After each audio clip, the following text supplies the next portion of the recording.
Jay Crawford, Adam the Bull, Garrett Bush, Dustin Fox, Jason Lloyd, Tyvis Powell, plus, ba-da-da-da-da, you're loving him, Mikey McNuggets.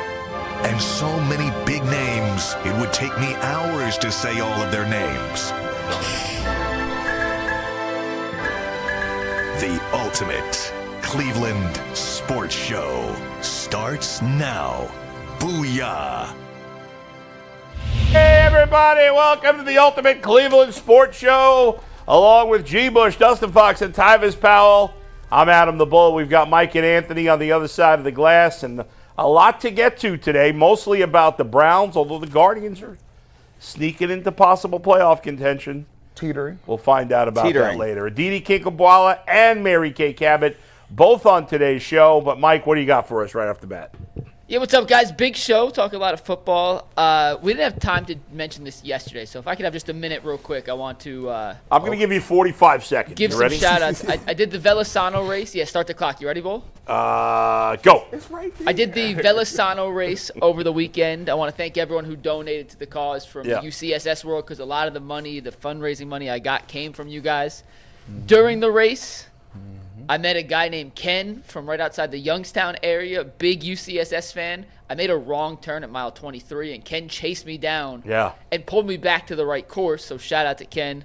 He was a big fan. We took a selfie after. Yeah. But it was a really cool event. I ended up finishing 8th out of 300, whatever. Yeah.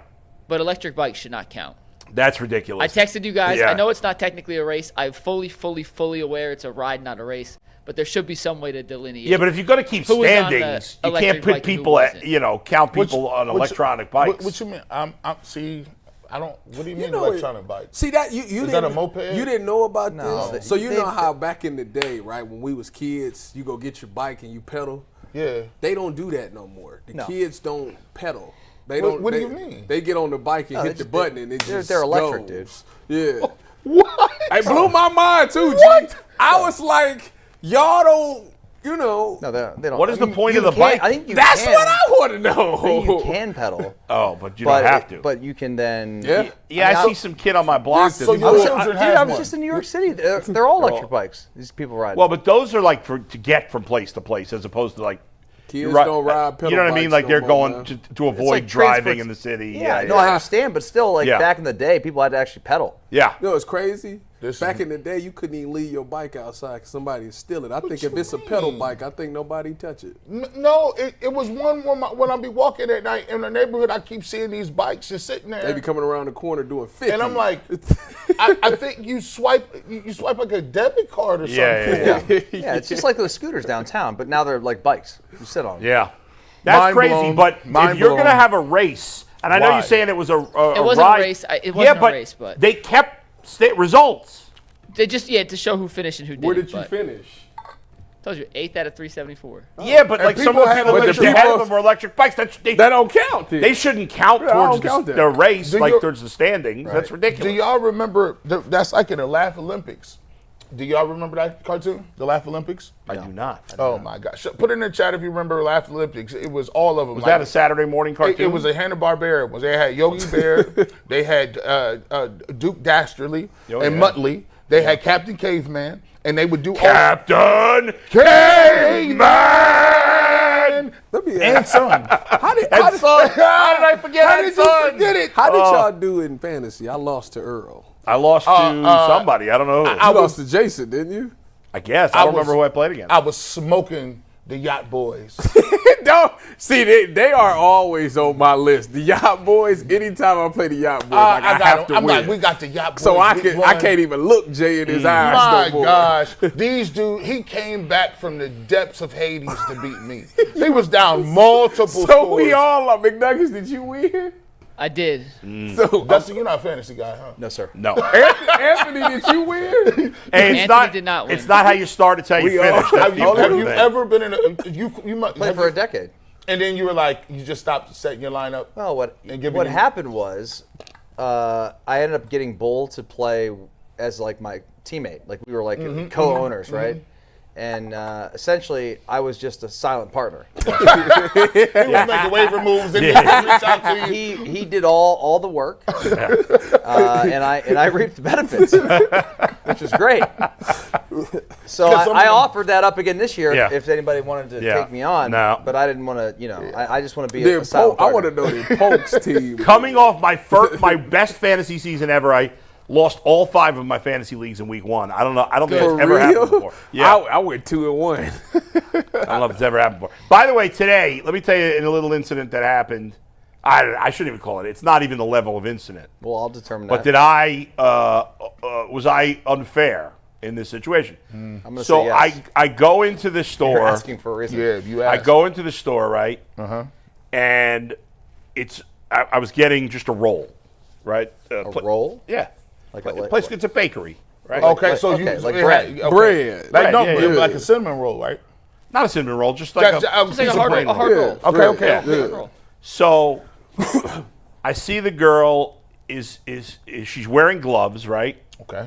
And she's helping the person in front of me, and she's touching money with the gloves on.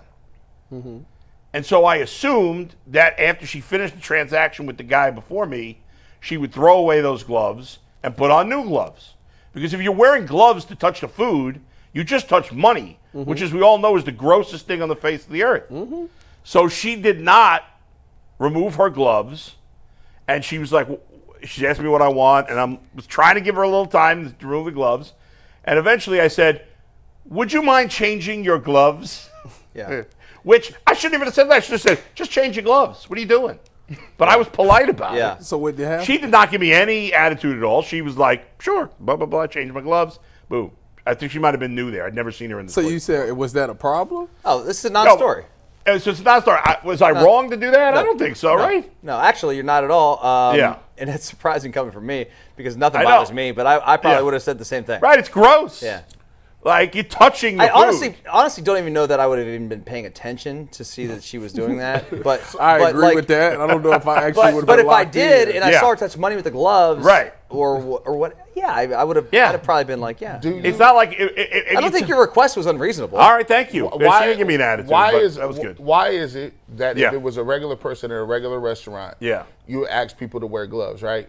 But when you go to and you watch these shows on TV on the Food Network, no celebrity judge wears gloves, They wash and their they be hands. pounding and they pound the food immediately right in front of them. Don't they wash their hands? I mean, but they've been cooking for hours, wiping their brow. I don't. What do you mean? Who touches? But Slip- they're slip- touching their own food, right? No, it's getting judged. Okay. And People- nobody's wearing gloves. No one ever wears gloves as celebrity chefs. Go watch Iron Chef. Nobody had gloves Yeah, on. I don't know. That's I crazy. just know that. Gotta like, assume that that kitchen's pretty sterile. Yeah, like she was touching money. They weren't just touching money. I mean, they be She wiping. was touching money, and now she's gonna touch a roll that I'm gonna eat. They be wiping. Sweat I'm not off their cooking face. that roll. It be hot in there. They be You don't, wiping. you don't put it in the oven I mean, for like I'm not 10 really a minutes? germaphobe. No, man, I was Me either. I was grabbing it on the way here. I was like, let's go for a roll this morning. You made a special trip for one Look roll. at you. I mean, it's on the way. Well, it's a little out of the You way, know what? to I be still honest. Is want this roll like special?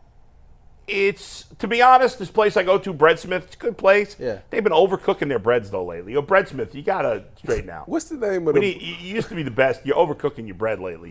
bull? you What's need a the better name job. of the burrito place I'm supposed to go to? Oh, Ohio City Burrito. That's it. Yeah.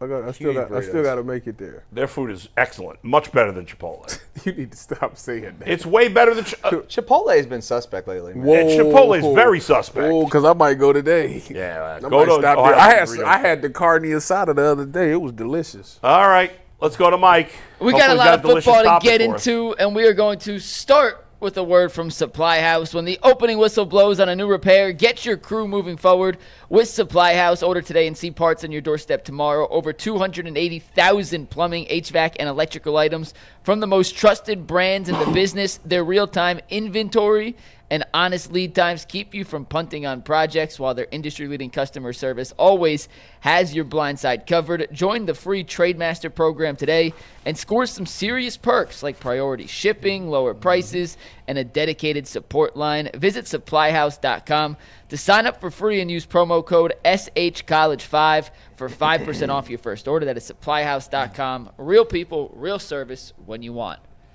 All right, guys, we got news on Saturday that Quinshon Judkins had signed his contract with the Cleveland Browns. He obviously did not play in Week 1. We are not sure yet if he'll play in Week 2. Kevin Stefanski, when asked about that, said literally, and I quote, "We'll see." So we'll find out later. Big shocker that we can get an answer from Stefanski. I know. Yeah, about that. The question I wanted to ask you guys. Yeah. And then I'll show you some numbers. I'll show you the numbers, then I'll ask the question. Yeah. The Browns averaged 2 yards a carry against Cincinnati. 24 carries, 49 yards total. If you look at the run blocking grades from PFF against Cincinnati, there were some guys who scored pretty well. The two guards, awful. Antonio and Teller, both graded out. The rest is awful, though. Pochich, not good. Cornelius Lucas, Jack Conklin, and DeJuan Jones, all sub 50. If you're in a run blocking grade terrible. sub 50, it is about as bad as you can get. DeJuan Jones was the second lowest run block grade in the NFL in terms of tackles in Week 1. So he's got to step it up in that category. So the question I wanted to ask, was the running issues and their inability to get yards on the ground against Cincinnati a result of suspect running back play in Jerome Ford and Dylan Sampson, or was it issues on the offensive line that may take longer to correct? And then the caveat to that being, can Quinshon Judkins save both? Tyvis, start us off. First of all, go Bucks. Quinshon, go Bucks. Anyways, no, I think that it's the offensive line. I've been saying that for the past couple of years now. I mean, when you look at Nick Chubb, the reason that Nick Chubb was so great is because he never let the first person tackle him. Oftentimes, that tackle was in the backfield, and he made that guy miss, or he just broke the tackle and then got the yard. So this offensive line has been overhyped, I should say, for quite some time now. And You think it's all the offensive line? Like, you don't blame the running backs at all? I think it's listen. I'm Okay. just telling you All right. you can I had a floor for Yes, a second? please. Thank you, Jay. Anyways, Whoa! That's a I shot. love it. That was 2. That's a shot. anyways, no. I think that the offensive line, to me, in the run game, they haven't been dominant in years to me. Ever since before Nick Chubb's injury, I think that was like the last time we actually seen them actually look good. But again, I always say Nick Chubb made that offensive line look better than they actually were, because when you seen all these other running backs come in there, nobody really had – I mean, Jerome Ford ripped off a couple of runs here and there, but consistently our run game has not been good in years, and I'm not expecting them to just go – I know they're going back to Kevin's system, and that's fine and all, but I just don't think that our offensive line is what we thought they were, and it hasn't been for quite some time. And we let him off the hook. Dustin, go ahead. I mean, listen, it's one game. Those grades, I'm not – whatever. PFF, they've got their way to do their grades, and that is what it is. And we treat it as gospel, like, you know, a guy played like crap because of a grade. But, I mean, we're getting older on the offensive line. Like, those names are good names, especially Batonio and Teller and Conklin. The other guys are just kind of like whatever. I mean, DeJuan Jones, that's a terrible grade if that's really how he played. Yeah. I'm not going to write him off after this one game. I mean, I'm hoping Judkins comes back and certainly helps out with what we have. I mean, we basically went into the season with 2 running backs, you know, who are pretty much unproven. I mean, Jerome Ford and a rookie, and now you're going to get another rookie in the mix who I think will perform better. Let's see what happens. I mean, the Ravens have a pretty good defense too, so it'll be a challenge this week. I mean, do you think the Bengals have a great run defense? I do not. Okay. Well, then that can be a little concerning then. G. Bush. Well. What's this outfit we're wearing today? Man, this is called root beer thoughts. Root beer. Looks like a blueberry. Root beer thoughts, you know what I'm saying? It's real frothy, you know what I'm saying? It's crazy, dog. Yeah, but how I'm feeling with it is I'm more aligned with Tyvis, man. We've been talking about this the Cleveland Browns really haven't ran the ball well in 3 years. I think we kind of we live in memory lane, go down memory lane, and we remember this group because some of the guys are still there, with especially Teller and Batonio. We feel like we remember 2020 and 21. You know what I'm saying? Some of those years, 2019, when you had a prime Nick Chubb, you had Kareem Hunt, you had Dearness Johnson that was nice as well. you had a lot of those guys back then that was making the first guy miss. Go back and look at the PFF grades for Nick Chubb. When it comes to making the first guy miss, he was the best in the league. When it came to having people be able to stiff arm, do juke, whatever he needed to do, and on top of that, he could run by you. So some of the times where you saw Nick Chubb that would get 2 or 3 yards, he made it look great because he turned them 2-3 yards carries for everybody else into 60, 70-yard bursts, and he had the ability to take it to the house. So for me, I went and watched them specifically at training camp. They went back to the basics on a lot of their zone steps. It's a lot of their power steps, a lot of the double teams and getting it together. But the problem is this, man.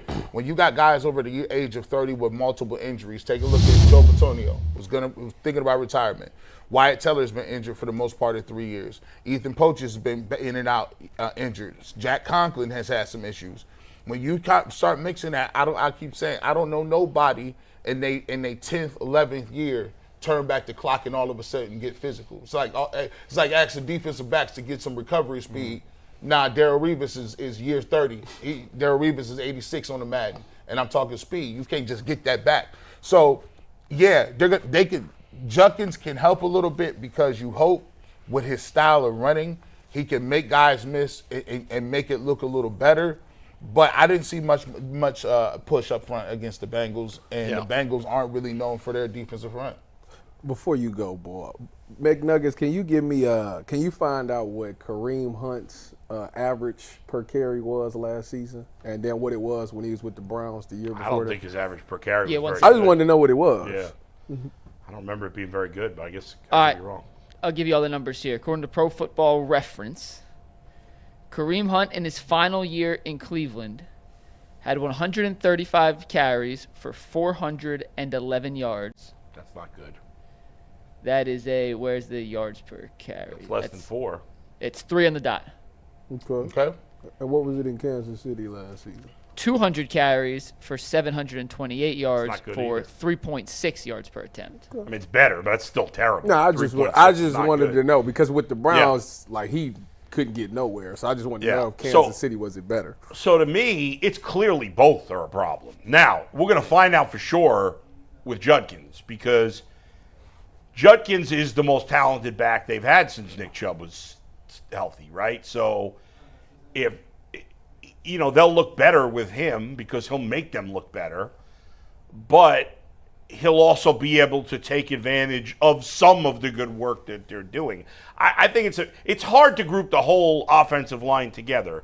I think Bitonio, not just because of the grades, but Bitonio and Teller have always been good run blockers, so I think they're fine there. I think the other positions are a question mark. Certainly, Poach did not have a good season last year. Kind of went under the radar. He didn't really play well. And as far as DeJuan, I mean, he's playing a new position. I know a lot of people don't see it that way, but he hasn't played left tackle very often. But I feel like he's never been good at run blocking. Okay, well, as far as PFF goes, I feel like that's true. But in addition, he's playing a new position. Yeah, and there's probably something to be said about having. He lost a lot of weight. I know he's still huge, but he lost a lot of weight. I wonder if there's some sort of adjustment he has to make, playing a little differently with a lesser weight. I don't know. It's a work in progress, but I think it'll look a lot better with Judkins. You can't give Jerome Ford a pass. That guy can't play. I've been waiting to get rid of him for 3 years. Yeah, I know. I wasn't giving him no type of pass at all. But waiting. I thought Sampson ran it pretty well. There's a couple of things. I think Ethan Poachich. Well, you're right about that. I think Poachich and DeJuan Jones tend to play a little bit high. Now, mind you, they're 6'8". You know what I mean? Poachich is a really tall center. So he's 6'8" also? No. Not 6'8". DeJuan Jones 6'8". Okay. But Poachich is a really, really tall center. He wouldn't be playing. And sometimes the pad level can be an issue. But also, I'll ask you guys, I don't see very many outside runs. I don't see the stretch. I don't see didn't do that at all. The power play. I didn't either. I don't see any of the outside zone plays. They're running more duo inside stuff. With the two fast scat. Yeah, that makes no sense. I've always been perplexed by that a little bit. Maybe, they put a lot of stuff in Dustin for Quinshon because he's between the tackles. You know why they did that? because they got Shamar and Trey, so they was trying to probably hit it inside of them. Right. That could have been a thing. And then DJ Reader, that was crazy. He used to kill the Browns doing that, but they probably felt like, you know what, let's isolate and see if they can keep Logan Wilson clean, because part of the responsibility is making sure he can be free. So they're like, all right, well, if we can gash him in the middle and then get him some guys to the next level on him, maybe we can get some run. But I just didn't see it. Now, I'll be surprised and interested to see what the game plan is this week in terms of the run game and what they would change. Let me ask the three of you who said it was more on the O-line than the back. We know Nick Chubb was incredible. I think we're all in agreement we've seen enough out of Jerome Ford. If Judkins can play, how much of a difference does that make in covering up maybe some of the offensive line deficiencies? I think it makes a huge difference. You think it makes a huge difference? I think it makes a huge difference. I think if he plays to at least what I think he's capable of, and I'm sure you guys are at least in the same ballpark I am, like the great backs, if he is one, or the very good backs, can overcome some deficiencies on the offensive line. Mm-hmm. Right? Nick Chubb did it. Right. Yeah. I believe that's asking a lot out of him for his first time. Sure. Out there. Like I don't expect him to go out there and just drop 100 yards rushing. Like that's not gonna happen. No, not if the offensive line is not playing well. But I expect more from him than I see. I mean, because he's one of those guys that break tackles and he has the tough run. So that has to show up, and it has to show up early for him. If the offensive line are going to grade like that, he's going to get hit in the backfield. He's got to make that guy miss. So it's kind of. I told myself I wasn't going to come on here and just get all into the bag yet. But I don't believe they have any offensive linemen after this year on contract. Is that correct? Dewan, that's it. So, of the starters, yeah. So we got Luke Whippler, Zach Zinter, who was this inactive. is, obviously this is a veteran line, but as we project things forward, we always talk about we got all these picks, man, but you don't have any linemen under contract. You know what I'm saying? Guys that you've been, depending on, and a lot. Yeah. No, there's no doubt the future of the offensive line at this moment is a disaster. Mm-hmm. It's a disaster because it's not that good right now. It's okay. It's salvageable. But you got 4 guys that are free agents, and one's going to retire. What's our salary cap situation after this season? It's not great. Well, they just restructured Denzel. The reason they did that, Jason was right. I'm guessing Jason was right, is to have every penny you can roll over for cap space next year so you can address some of those I gotta think they would. If we assume Batonio retires. Well, he is. He said he was. Right. I would think they'd at least try to re-sign one of those guys. Like either Teller. Well, you got Zach Zinter, who you took in the 3rd round. It's time to but he got to play at some point. No, I hear you, but you still need one of those. Just collecting the check? Because if he collecting the check, you could have gave it to me back when I was playing, and I would have just took it. But you still need one other guard type. I've seen more. You got well, I guess Luke Whippler plays center, but he plays guard too. I see more out of Whippler than I seen Zinter. I'm going to be honest. You could be looking at, like, what if they re-sign Tevin Jenkins? No. Wyatt Teller. And then you have Zinter and Teller. How old is Teller? He's not that old. Got to be 30. I think he turns 30 this season. Okay. He can so you could have Zinter and Teller. You could have Whippler at center. You have Dewan at left tackle, right tackle. I have no idea. Teller turns 31 this season. Yeah, whatever. Guards can play into their early 30s. But he's a physical guard. That's what I'm saying. But I don't want to let. This is a physical guard that gets hurt. But don't you feel like you need one veteran in that line at least? Luke has been here for. I know, but he hasn't played. Whether it's Conklin or Teller, I'd re-sign one of those. Let me see them PFF grades again on that run block. Who was Teller was good. Well, I had the different pass block stat too. You want to see the run block then the pass block? Yeah. So let's start with 297, and these were the PFF run grades. Once again, if you're just listening by Teller. for our podcast listeners, Batonio had a 78. Teller was a 75.5. Pochich was a 57.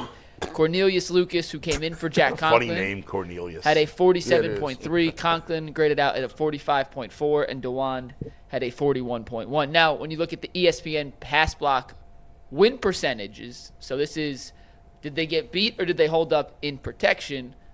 Some guys graded very well, and other guys not so much. But Tonio and Pocic did not get beat. Those two, 100% pass block win rate in week 1. What's considered a good number? I mean, it's got to be pretty high. So DeWand and Conklin both gave up 6 pressures. That looks really low. Yes, you want to be 95 and above is a good. So Anything below bad. that. The 2 tackles. They both did not. And now Conklin did not play a ton. Mind you, he had a smaller sample size. Yeah. But DeWan Jones got beat 6 times, according to ESPN's pass block win rate percentage. Didn't he have some holding too? He did have a holding. It was not a great first game for DeWan Jones. When did Cornelius come in the game? Second quarter, yeah. So he played as the starting right tackle from the second quarter to the rest of the game? Yeah. It got a 97%? Yeah, that's pretty good. That is pretty good. That run game, Sheesh. though. That run game. And that's the problem because I said back when we lost to Houston, said you can't keep having this man throw the ball 40 times a game. Then last year with Jameis, you can't keep having this dude throw the ball 40 times. Like it's going, you're bound to throw interceptions. You talk about taking care of the football. You're gonna throw an interception if you throw the ball 40 times. What's interesting, we got to get the run game going. They were very balanced in the first half. It was 50-50 in the first half. In the second half, they threw the ball the whole second half. They didn't stick with the run. I know they weren't effective, but sometimes you got to stick with it. Remember, all you need to do is crease it one time. Remember what I said? I said, people looked at me like I was crazy. I said, man, they best chance to win. So you don't have to throw this football with Joe Flacco. And I said, I just don't believe that the Browns can run the ball on the Bengals, even if the Bengals is not, because we was talking about how trash the Bengals defense was. And it's gash worthy. They about to run up and down. I said, come on now, bro, come on. Then they talked about, hey, the Bengals tried not to show anything in preseason. As a matter of fact, they didn't even do practices with other teams because they wanted to install a new defense. I just didn't see the run game.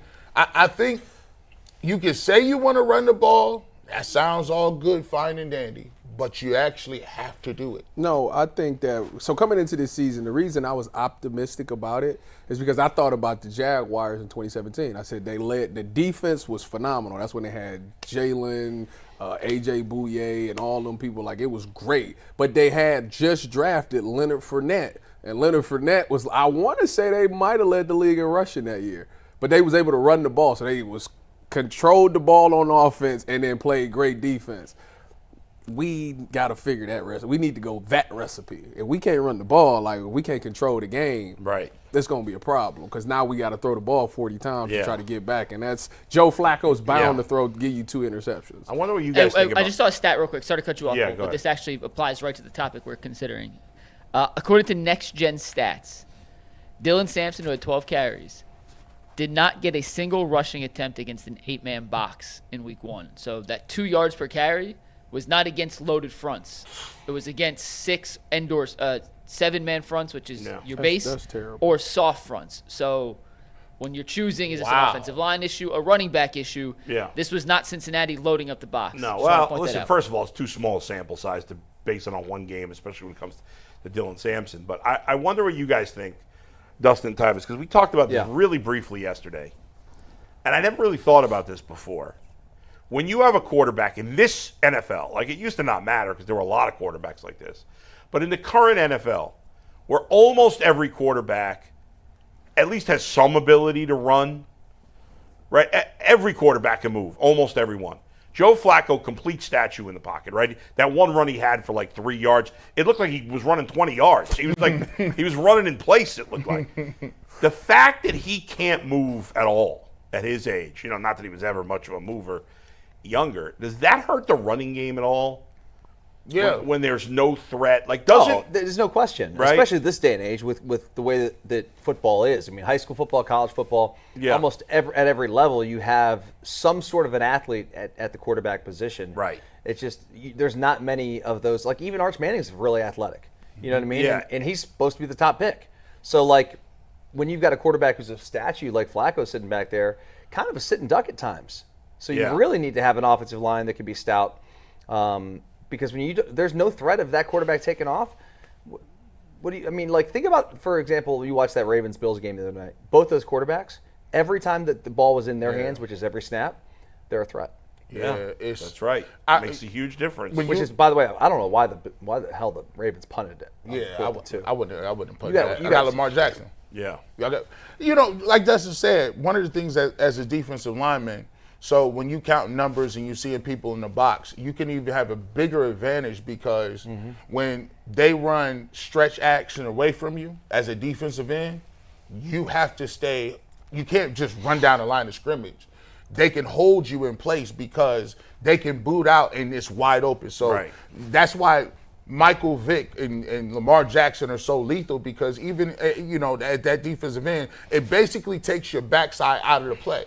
And if they catch you running down the line of scrimmage, you already know what's coming next. It's either the read option, the boot the other way, the zone read plays, all of those things play into it. So essentially, if you're the backside in, I'm not playing Joe Flacco. If he want to boot and throw a little 2-yard pass, cool. I'm running down the line of scrimmage. I'm tackling. Yeah, that's a big advantage. Yeah. What do you say, Tyvis? I agree with the fact that the mobile quarterback, obviously on play actions and all those things, always pose a threat because it makes that DN hold up. So, you want Joe Flacco to be more mobile. He can't be. I'm crashing down. On all play action, anything, I'm crashing down on the running back because even if I crash down on the running back and realize he don't got it, I can still get to Joe Flacco. By the way, speaking of can't be, before we move on to the next topic, did anybody else see the video of Kyler Murray? But had diarrhea. Oh, he had diarrhea? I didn't see that. When he was walking down the thing, when he was walking. He had like those long shorts on. He's talking about pregame. Pregame. Like, he can't be wearing those. He looks ridiculous. They said he had diarrhea. That's why he had to wear those pants? I don't know why he wore the pants. Like, when you're 5'6" as a quarterback, you can't be wearing. He was wearing like long shorts that were almost down to his ankles. It looked really weird. That's like we stopped doing that in 2006. Kyler's got to get himself together here. He's like a midget, dude. Like Kanye West said, I guess it all depends. That was good, G. I like the little double entendre. All right, let's get to our next topic, guys. It's brought to us by Mazda, moving the game forward. For those of you who believe it's not just about playing the game, it's about redefining it. Because these moments do more than win. They push what's possible. They remind us to go that extra yard, shift into that extra gear, and keep the game moving. Just like Harold Fanning kept the chains moving in the Browns' season opener against the Bengals. He set the rookie tight end single game debut record for receptions. And he is our Mazda Player of the Week. When you follow what moves you, the unexpected is only the beginning. And just like there's more to every highlight, there's more to every Mazda vehicle. Mazda, move and be moved. Guys, we got to give Greg Newsome some credit. We did. And we're going to give him some more credit now with a topic dedicated to Mr. Newsome. He moved back to the outside. His first game on the outside in the full-time role since the Browns had drafted Martin Emerson. And according to Next Gen Stats, and you want to take these stats here full, he was one-on-one with Jamar Chase on 10 different routes in the Week 1 game. On those 10 routes, he allowed 0 receptions on 2 targets. He did get called for defensive pass interference, so it wasn't a perfect 0 for 10. But he did more than just hold his own. He also deflected a pass on that deep left fade ball where he got a hand on third down. Yeah. Dustin, we've talked a lot about Greg Newsome, who's entering a contract year here with the Browns, playing in the slot, how it differentiates from playing on the outside. How impressed were you with what Greg Newsome did against Jamar Chase in his first start on the outside in over 2 years? I thought he played really well. And no surprise. When you play against the best competition, it tends to bring out the best in you as a player. And he knew going into this game he was going to have some tough matchups with Chase and with Higgins and those other guys that they have. They're really talented guys. And, for a player who's in a contract year, you'd expect him to be locked in. And I don't know what that means for him, but, it may be more film study. It may be more extra work in practice. Like, it may be more just locked in mentally. But he was ready to go. And I thought he held up really well in this ball game. Both Denzel and he played extremely well from the cornerback position that should give us hope, that this could be a strong year, because Martin Emerson, losing him was a big loss because we didn't really know what we had in Newsome, because Newsome, to this point, guys, has been an underachiever for where he was selected in the draft. So that was a really nice Week 1 performance. I hope that continues. I hope this week, against Baltimore and obviously Lamar, and they've got a ton of weapons on the outside too, Flowers and Bateman and D-Hop? Hopkins, of course. Yeah. I mean, they've got some weapons. There's no doubt. So it's going to be a challenge, but I like it's a good start. Put it that way. It's a good start. Yeah, I thought it was a great performance and I've been very critical of Greg Newsome over the years. So he deserves his flowers for this one. He really stepped it up. He's been saying for 2 years, hey, I want to play outside again. I want to play outside. Well, he got his chance. Now's his chance. And he backed it up. I mean, better than you could possibly do. Outside of that penalty, it was a perfect game. And that breakup he had, because, Chase wasn't in the second half, frankly, Burrow didn't have much time to throw. But that was a throw that Chase is going to catch that ball. I mean, it's a tough throw, but he's going to catch that ball. That would have been a first down. The Bengals offense was just died after that. And that was such a huge play. I mean, it ultimately didn't matter, but it could have been if they had won, that would have been a kind of under the radar big play in the game. And that's a tough play, to knock that ball away. Because at first I'm looking at TV like, how the hell did Chase not catch that? And then you see that Newsome got his hand in there. That was so impressive. Hey, Tyvis, man, I'm gonna talk to you on this one, man. I'm a big believer in the same energy, and I've clowned Greg Newsome's L anthem. The L anthem, the L's. He was doing that. He be doing that. That's don't go chasing waterfall. That's all that is. But anyway, that's all that was. I got to keep the same energy. If I'm gonna clown you hard, I got to praise you at that same energy. Best game I done seen him play. Best game I done seen him play. Even he had a pick six interception to kind of help win that game against the Ravens a couple of years ago. This right here, to me, was his best game because they was already talking like, we talked all week about him, Denzel Ward traveling and doing this, that, and the third. We talk about T. Higgins. For him to be out there making plays like that, he had the one pass interference, cool, whatever. When you dealing with when good on good, you're going to have that. But the pass breakups, there wasn't a coverage bust. And the fact that you've been asking for this and you've been really waiting for your opportunity and for Emerson to go down, and then when you get your chance, you dealing with the Triple Crown winner, and you play like that, I gotta congratulate you, man, because that performance was the best I've seen. Like, he looked like he was locked in and focused. And what Dustin was talking about is true. Sometimes I don't play the nickel position, but I done been in a rotation where it's like, hey, we just gonna bring you in to rush the passer. That's a little easy, like, you know what I'm saying? I just get out there. But when you the corner, the real corner, like, you out there in base and nickel, ain't no hiding. It's a different level of responsibility out there. So I think I assume his preparation was excellent this week. Yeah, he knew, like, if man, I remember there was a game that I had. This is like 2008. We were playing the Chiefs, and like we were down in the secondary, so I was actually gonna have to play some defense. I was like. right, okay, like this is. I'm just like used to running out of kickoffs and stuff. I mean, not that I was like scared to do it, but I was like, okay, it's gonna be a little different deal this week. You know what I mean? Yeah, because they were gonna put me on. We were playing the Chiefs, and I was gonna have to play some dime and some nickel, and I was gonna have to like actually be on like Tony Gonzalez. Yeah.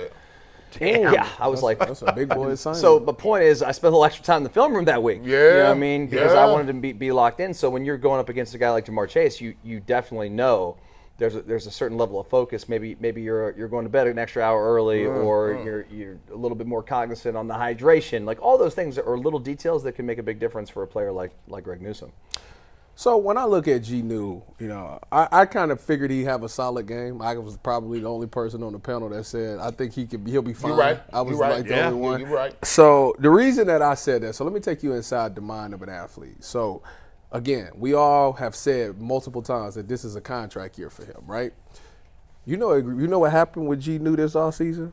He had a kid. He did. So he got newfound motivation. Oh, I didn't know that. Congratulations to you and your family. Anybody that got a kid know, like, I got to hit this bag. Like, I got to hit this contract this year. So as sad as it is that MJ Emerson got hurt, in the back of his mind, it's like, now I really, because at the nickel position, you go hit it for about $40 million.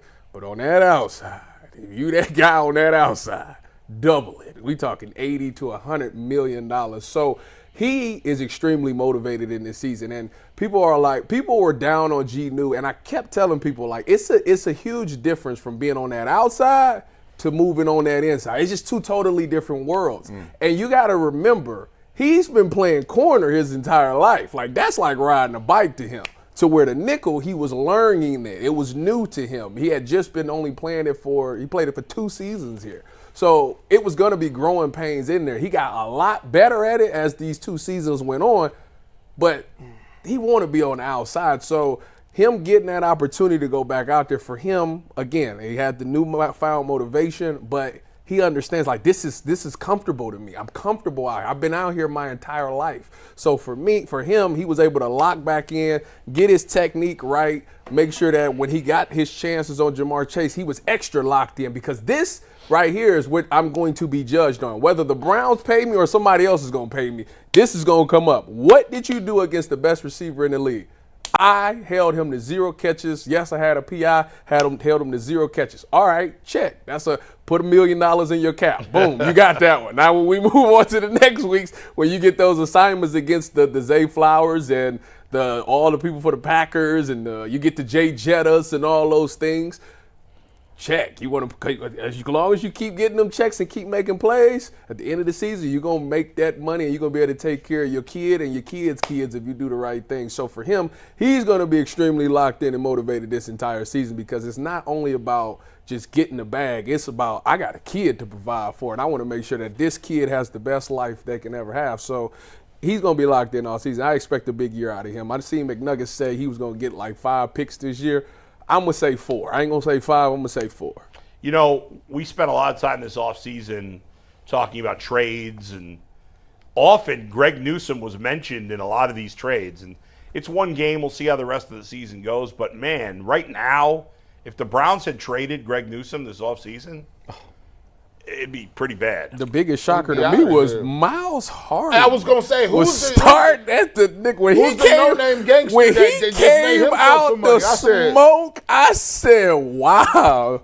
The Cam Mitchell thing. So I wasn't wrong when I was saying what I was saying about Cam Mitchell. Miles Harden is the start nickel. Yeah. And we didn't hear nothing. I ain't hear nothing. And that's a good thing. I hear nothing. Can I ask one question on Miles Harden? We'll move on. No, Mike. No. And Tyvis G, Dustin, like, I'm genuinely curious, because for anyone who doesn't know, Miles Harden was a 7th-round pick last year. Last year was a rookie. Against a team like Baltimore that's going to power run the ball a ton. They play a ton of heavy personnel. They ran for 238 yards against Buffalo. Can Miles Harden, are we going to see him on the field nearly as much as we did against Cincinnati? What's the personnel on the field?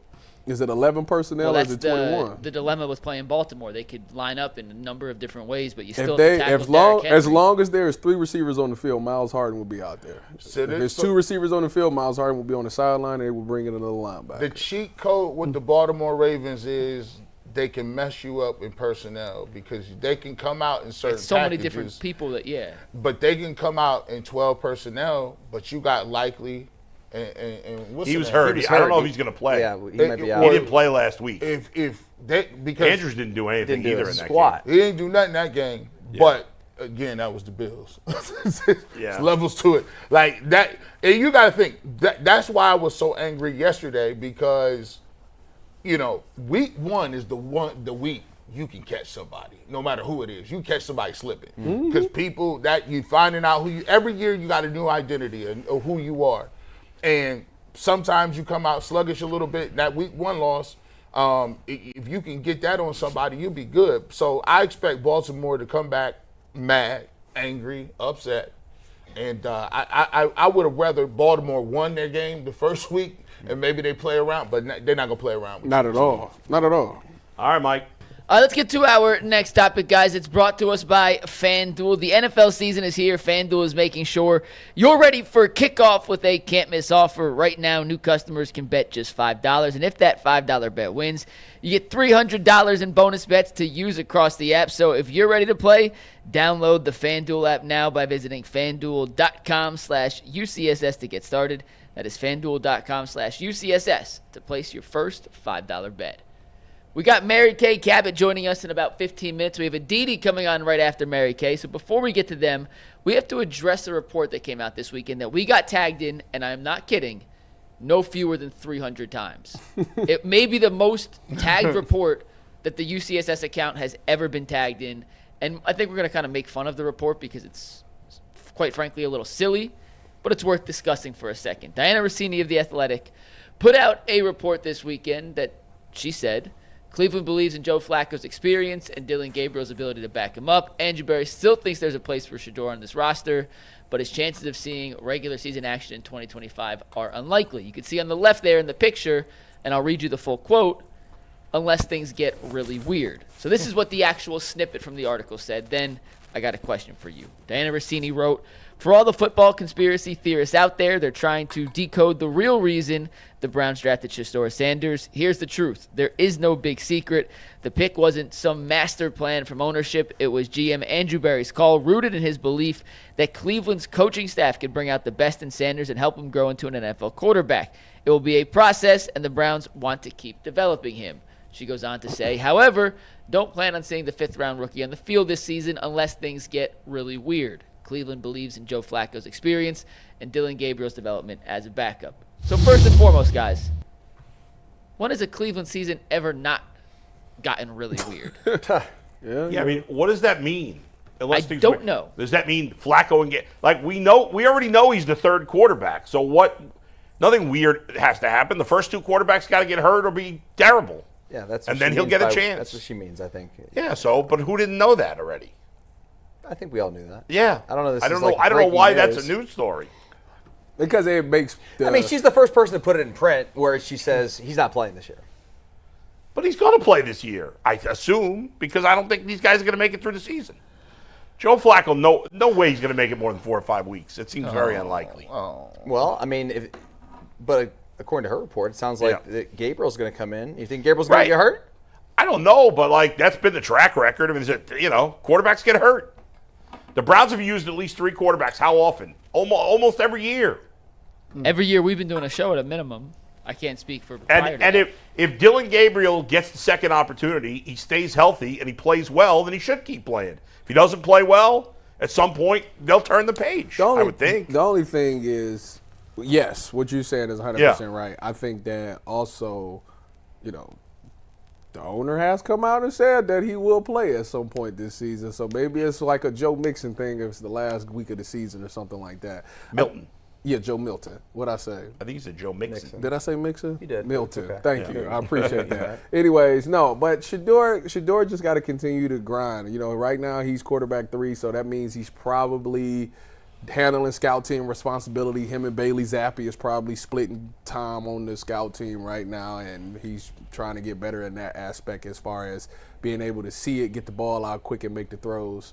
But, yeah, I mean, it's obvious that Dylan Gabriel is – going to get the action if once Joe Flacco goes down.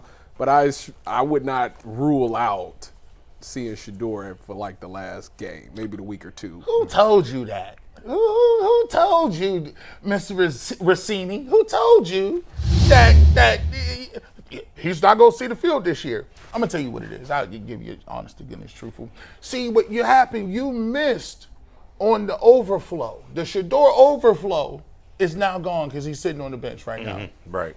You should have ran this conspiracy theorist article about 3 months ago. You would have been hitting. You'd have been popping. You could have pushed back and said, I'm going to make a bold prediction. He ain't going to see the field. And everybody went crazy, right? That's exactly so here's what it is. Come on, man. I always tell people like this, man. I had to learn, as Tyvis said, I wasn't always part of the media, but I do understand the game as being a seasoned veteran now. You see, what happens is when you say the word weird, like you said, what does that even mean? It's ambiguous. It's slightly inflammatory, right? Call people conspiracy theorists. It's just it ain't too crazy. It's a little jab. But what happens is it gets people riled up. It stirs people up a little bit. So now, when you say weird, people hold on to it, and now all of a sudden they get a little traction and they keep moving. The problem is this. At the end of the day, I've always said it. You don't have to mention Shedeur Sanders' name if the article is about Dylan Gabriel and Flacco. If Flacco is great and they love it, Put the article and say, you know what, the Browns are really confident in Flacco and Dylan Gabriel. Leave it at that. Put it out there. Or the Browns, here's the headline, Dylan and Gabriel is waiting in the wings and the Browns are excited. That's not going to get no clicks. There you go. That's an article came out today. Well, why do you think we're talking about it? We're talking about it. I seen an article today that popped up on my phone talking about Shedeur Sanders getting traded to some NFC team. I'm like, where did that come from? Because that's not interesting. People don't want to see it. And here's the thing, bro. At this point, I've always said, hey, if he's a 5th round pick, he ain't no good, and you don't think he can play, then there's no reason to even talk about the 3rd round quarterback and he's going to play this year. Mm-hmm. But you know exactly why you wrote the article, because it's chilling season right now. Because right now, Joe Flacco is, he's a veteran. He played pretty decent. He didn't play crazy. He didn't play bad. So you need, in this industry, you need either a hot take or you need something that's on the opposite of it, where it's just like either Joe Flacco need to sit down or Joe Flacco is the greatest thing in the world. Anything medium, nobody's paying attention to that. It's a lot of people checked out right now that they're not going to watch or they're not going to get involved unless Shedeur Sanders is playing. A lot of people won't get interested or excited unless Dylan Gabriel or one of the rookies play. There's an opportunity to try to, hey, let's start some, let's get a little conversation going. Here we go. I think it's kind of meaningless, but whatever. I just found the phrasing, unless things get weird, to be funny. Yeah, G, you're right. You don't say weird in a good way. It's usually weird means bad. But I don't even know, why would she say that? I don't know. Why wouldn't she? I don't know. It's like saying Dustin Fox and Adam the Bull will never do another radio show until stuff gets weird. All she's saying is it would be unexpected for him to play this year. So why didn't you just say that? Call her and ask her. Man, you guys are dwelling upon a freaking word. Well, that's it. I'm annoyed because we're talking about this just to get clicks. That's what we're doing. Well, I told you on Saturday when we chatted. And I don't like doing that. We had to discuss it. I have never done anything in my career just to get clicks. And I don't like to do that. Often in the media, we're accused of just doing things for getting clicks. You media members. And that's kind of what we're doing right now. So I mean, we're discussing. I guess it's worth talking about because she brought it up. But listen, am I going crazy like the woman is? Oh my gosh, I can't. She's fine. No, it's not a big deal. That's just. It's a nothing burger. Thank you. It's like, okay, cool. Like, I don't think it's weird. You know what I think is weird? I think it's weird that we worry more about that than the kicker. We lost a total football game because of a kicker. Did the Browns work out anybody? By the way, Dustin talked me into sticking with the kicker for another week. For now. Oh, tell us why. Because you were not on that bandwagon yesterday. Because you mean just go ahead. Yeah, go ahead. I laid it out this morning. I think that the Browns think they had something. They saw something in the kid in training camp. I don't think he missed a kick in training camp and preseason and stuff like that. So there's a reason why he's here. I think he had an awful day that shouldn't define his career. And so for them to cut him today, yeah, you could if you want to. But if they cut him today, they're basically saying one bad day and you're done. And they're going to get rid of all the potential that they saw. I think you stick with him until he does it again. And if this week he comes out and he has the shanks and the yips or whatever, then he's cooked. Then you let him go. But I just don't think that one player like this should be defined by probably the worst kicking day of his life. Let's see how he responds. The Browns are trying to find talent, right? Yes. They see him as talented. We were all emotional about it. He sucked on that first day, but there have been plenty of people that have had a bad day and turned out to be good players. That could be the case. I do. If he has the yips or whatever again this week, then it'll be very apparent. Yeah, guys, if this kid has it or doesn't. Personally, I would run him back out there against Baltimore. Yeah. However, today I would have signed somebody on my practice squad.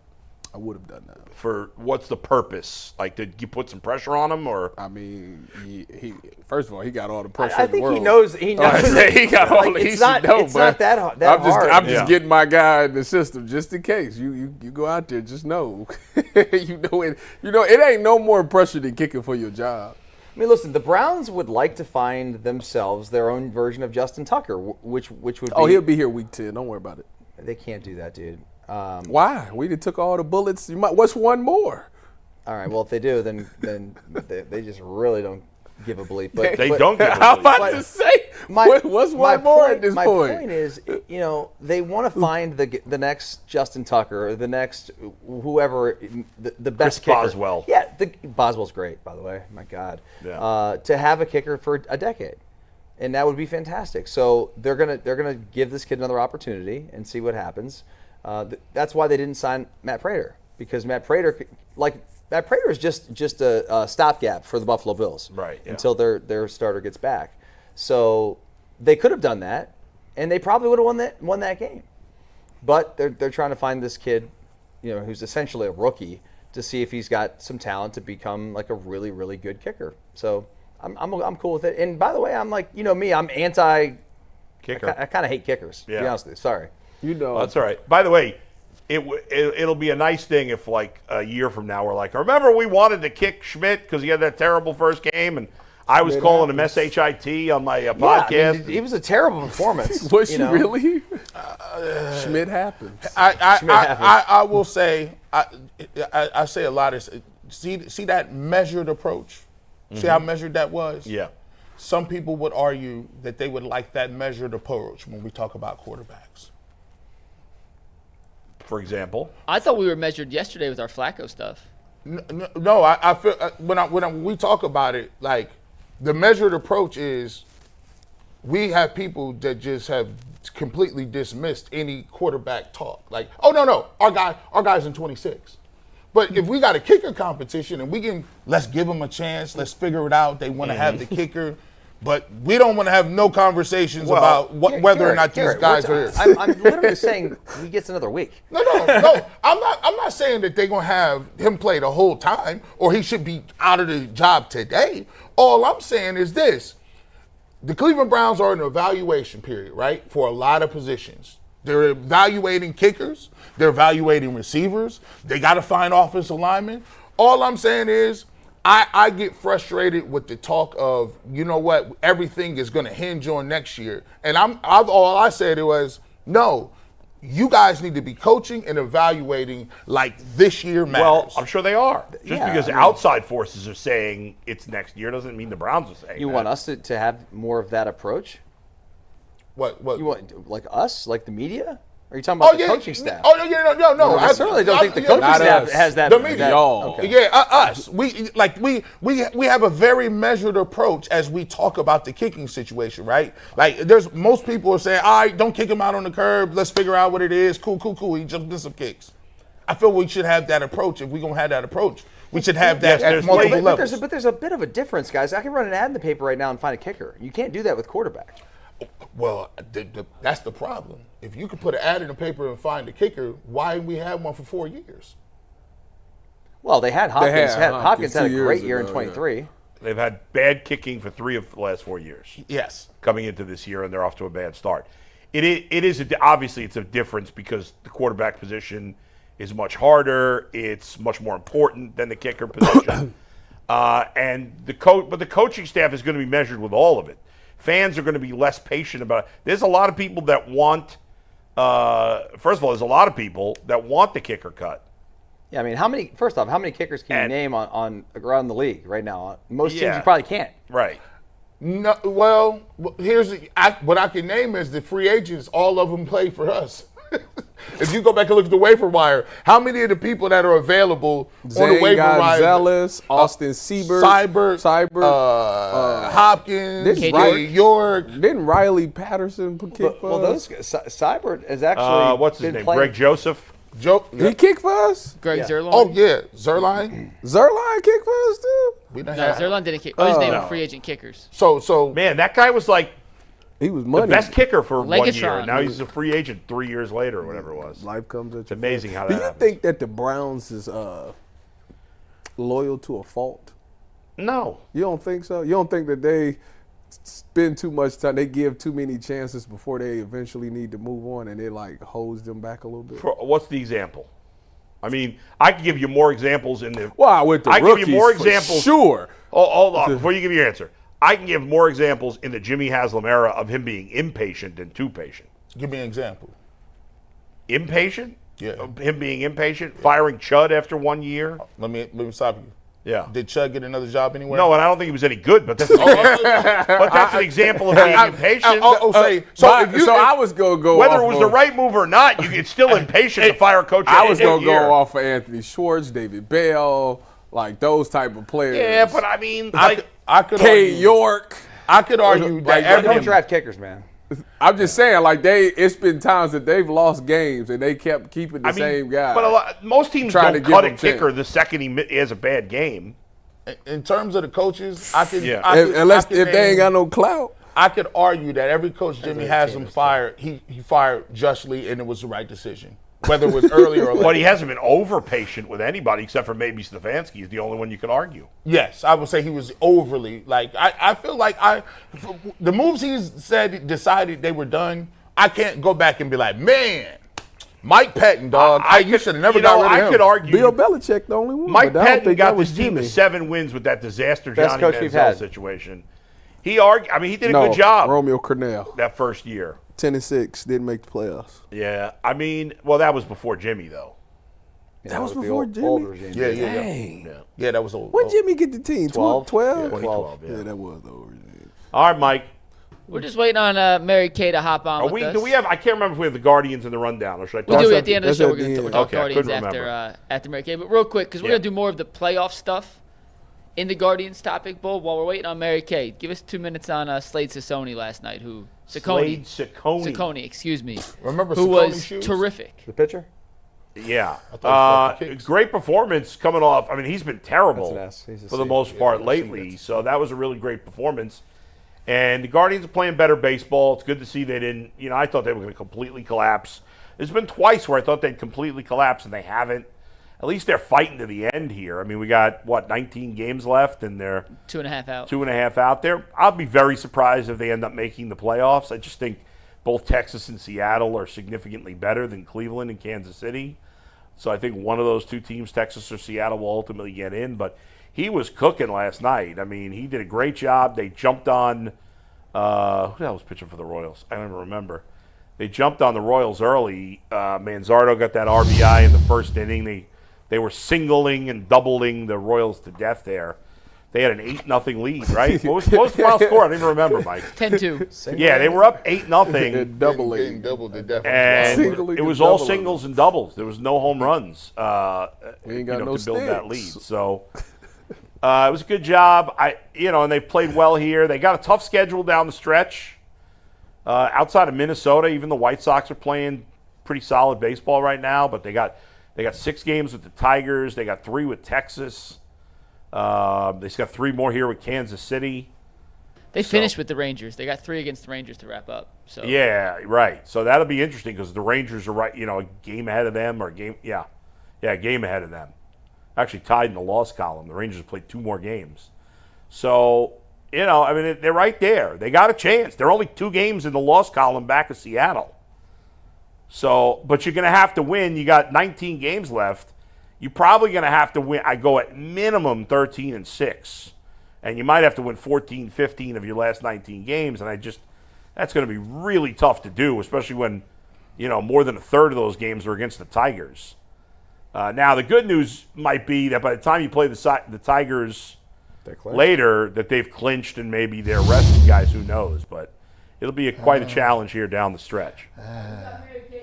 Your mic's we off. have Mary Kay in the queue, so let me do a read. We'll bring in Mary Kay here, the Hall of Fame writer. Before we do that, a reminder that today's episode is brought to you by Supply House. When the opening whistle blows on a new repair, get your crew moving forward with Supply House. Order today and see parts on your doorstep tomorrow. Over 280,000 plumbing, HVAC, and electrical items from the most trusted brands in the business. Their real-time inventory and honest lead times keep you from punting on projects, while their industry-leading customer service always has your blind side covered. Join the free Trademaster program today and score serious perks like priority shipping, lower prices, and a dedicated support line. Visit supplyhouse.com to sign up for free and use promo code SHCollege5 for 5% off your first order. That is supplyhouse.com. Real people, real service all the time. And with that, it's Mary Kay. How you doing today, Mary Kay? I'm doing great, guys. How you doing? We're great. Good to see you, Mary Kay. Let's start with the defense. Obviously, the second half, the defense played great. What do you? I mean, obviously Myles Garrett made those big plays and had those sacks, but what stood out to you? Anything specific besides Myles Garrett that turned? The defense played fine in the first half, but they played amazing in the second half. What was the difference? Yeah, I think after that first drive, they really settled down. They only gave up 74 yards the whole rest of the way. And of course, we know some of those second half stats, only 7 yards given up in the second half, minus 18 in the fourth quarter, 1 first down. Oh, you guys have got them all up there. Yep. I'll tell you what, that was a dominant defensive performance. And you're right, it wasn't just Myles Garrett, but I do think that some of the other guys on the line really kind of helped open things up for him. I thought that Mason Graham, the number 5 overall pick, did a really nice job. And then behind them, I thought Carson Schlesinger, the rookie linebacker, did a really nice job. Keep going back to the next level. And you have Greg Newsome, who I thought played a nice football game in his return to the starting lineup. So you're seeing now defenders at every single level of the defense. Of course, Denzel Ward does a nice job always. So I think this defense is something to potentially be feared this season. Mary Kay, we were having a conversation about the Browns' offensive line in the running game. Do you see any issues? What do you think the issue with the running game is? Because they didn't grade well in PFF. That was very interesting, and I was very surprised about that because I did think that the running game would fare much better than it did. It's a pretty veteran offensive line.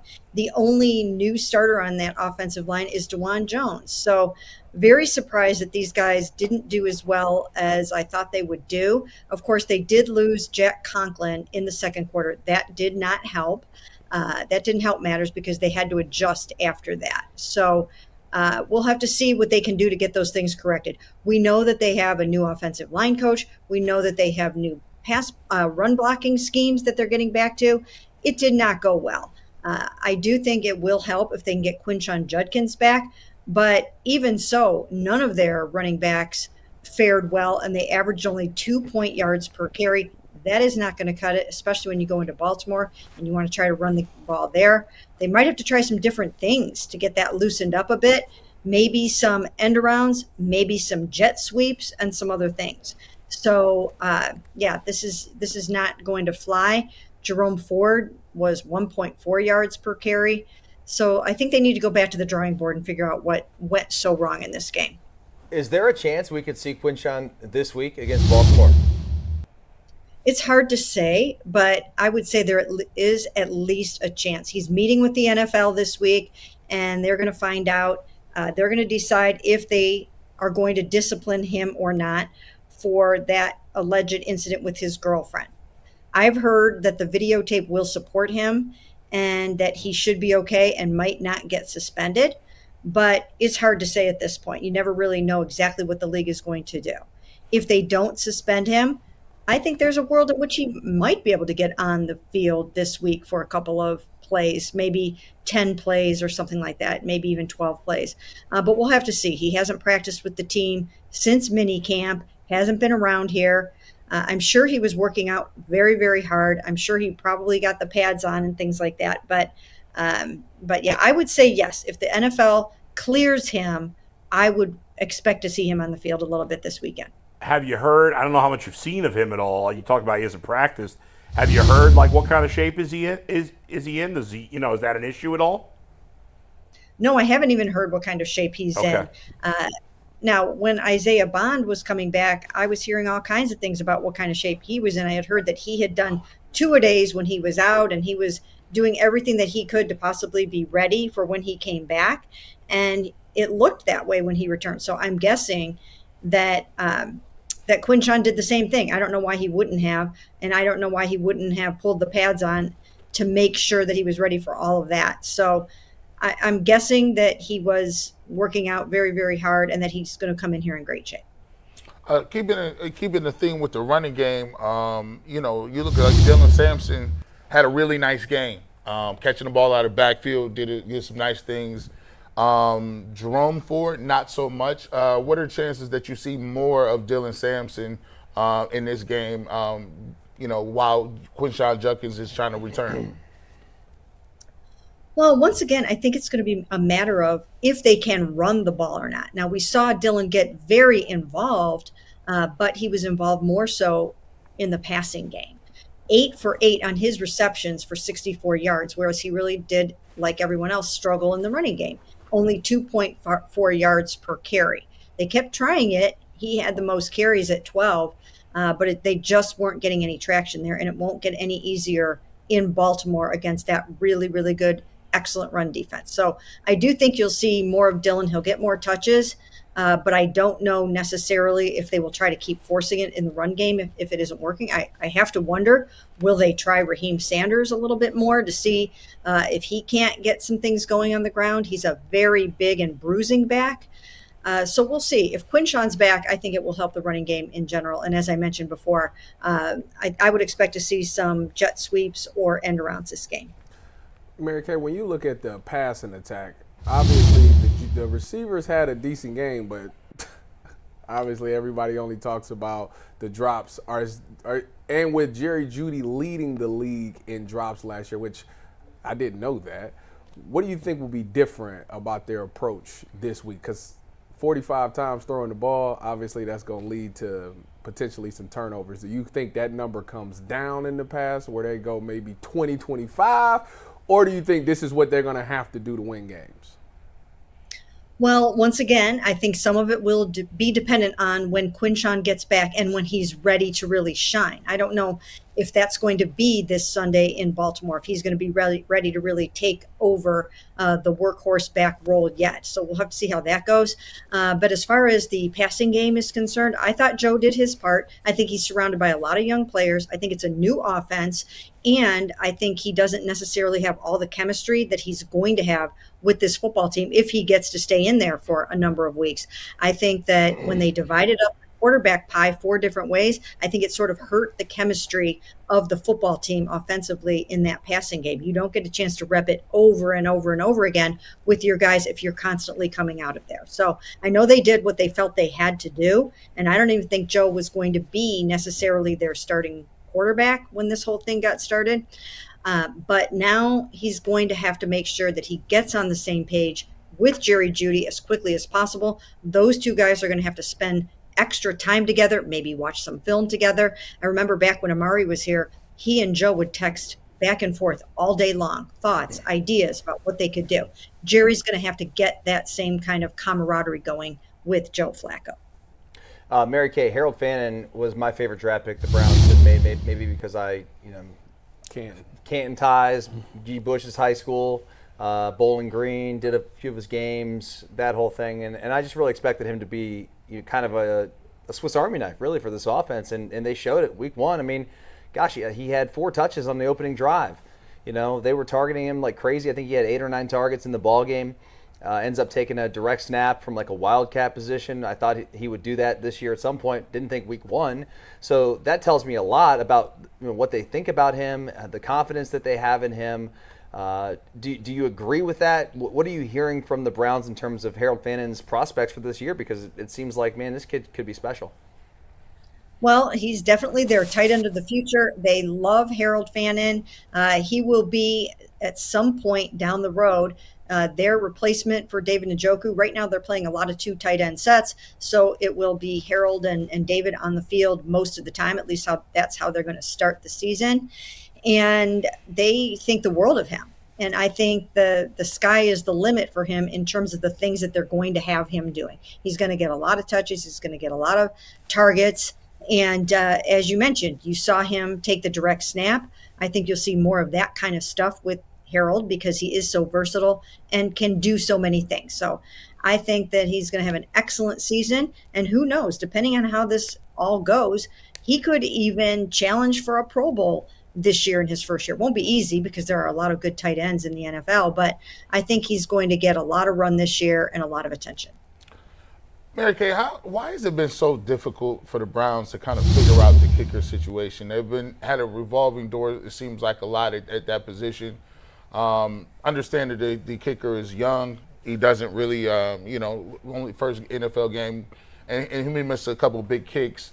What are the Browns thinking about in terms of bringing another kicker, and how long of a leash do you think he has given the fact that he is still young and they still have a little faith in him. Well, I asked Kevin Stefanski about this yesterday, and he sounded like they were not ready to give up on their young kicker yet. Once again, this team is in the midst of a youth movement, and I think that they really felt and believed, and probably still believe, that Andre Schmidt is their kicker of the future. And so I don't think they're ready to give up on him yet. I know that they have numerous examples of young kickers who struggled as rookies and then went on to have Pro Bowl careers, really. Guys that have just come in and gotten it turned around. So they don't want to give up on him too quickly. By the same token, however, I think that they really need to maybe look at someone else for this week. I would be looking at other kickers. On this off day on Tuesday, this is a day when teams bring in a lot of guys. I think I would be bringing in some other kickers to see if they can't upgrade for this week. You don't want to have a close game against the Ravens and then lose it again on a missed kick. So I would be looking around. I don't know if they will do that based on the things that Kevin Stefanski said yesterday and after the game. But I don't think you can have a great offensive drive or a couple of nice series and then miss an extra point, miss a potential game-winning field goal. And these were not long kicks, 33 and 36 yards. If they were 52-yard field goals that he missed, 2 of those or something like that, then I could see it. But when you have short kicks like that, I think you have to be looking around. Mary Kay, great stuff as always. Good to talk to you, and we'll talk to you again next week. Thank you.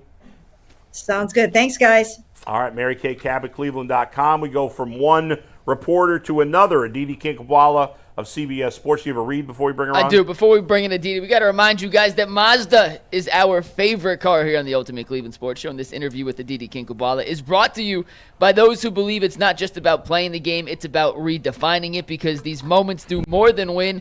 They push what's possible. They remind us to go that extra yard, shift into that extra gear, and keep moving the game forward. When you follow what moves you, the unexpected is only the beginning. And just like there's more to every highlight, there's more to every Mazda. Mazda, move and be moved. And Aditi. with that, we are thrilled to welcome in Aditi Kinkhabwala to the show. What's up, Aditi? Good morning, guys. How are you? Aditi, you were at the Raiders. Oh, it's not morning. It's afternoon. It's Good afternoon. That's fine. Yes. You were at the Raiders Patriots. I was one of the few people in America to pick the Raiders last week against the fraudulent Patriots. So I just want flowers from you saying I got it right. You did get it right, but I didn't realize that was an upset pick. I would have gone in Go ahead. feeling... The spread was like a point. I know, I'm blowing it out of proportion. Aditi, can you talk for a second? Bull blowing something out of proportion? I don't know what's Come happening. on. I can't hear her at all. You can't. Oh, now I hear you. There you Okay. go. Sorry about that. No, I said bull blowing something out of proportion. Come on. I don't When blow does that anything out of happen? proportion. I keep it Never. real. Let's get to. You look at that face you make. What have I blown out of proportion? Go ahead, give me an example.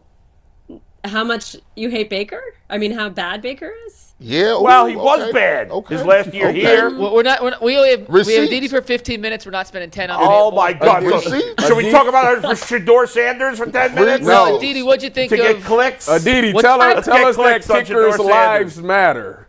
Kickers' lives matter. Tell us No, they what? don't. Wait, go back. There was too much talking over each other. What'd you say? I said, tell us that kickers' lives matter, and everybody should fall back off of Andre Schmidt.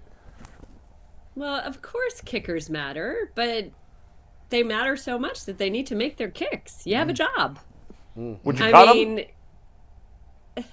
I'd bring in a few other guys and have some tryouts. There we go. Well, I said the same. I mean, I don't look, Dustin Hopkins, let me tell you, Dustin Hopkins, easily one of the nicest players I've ever covered in my life. Someone that I pulled so strongly for. But at the end of the day, he wasn't getting the job done. And unfortunately, the Browns moved on from him. But this just keeps on happening. I don't know why there's this difficulty. You can sit here and say, okay, let's have some patience. But I don't think there should be as much patience as there was for Cade York. At some point, this is the difference in a game. So everybody has to do their job. Do your job. We don't get to keep our jobs if we can't do our job. Is that unfair? Yeah, well, I mean, that's true. But we also don't get fired the first mistake we make.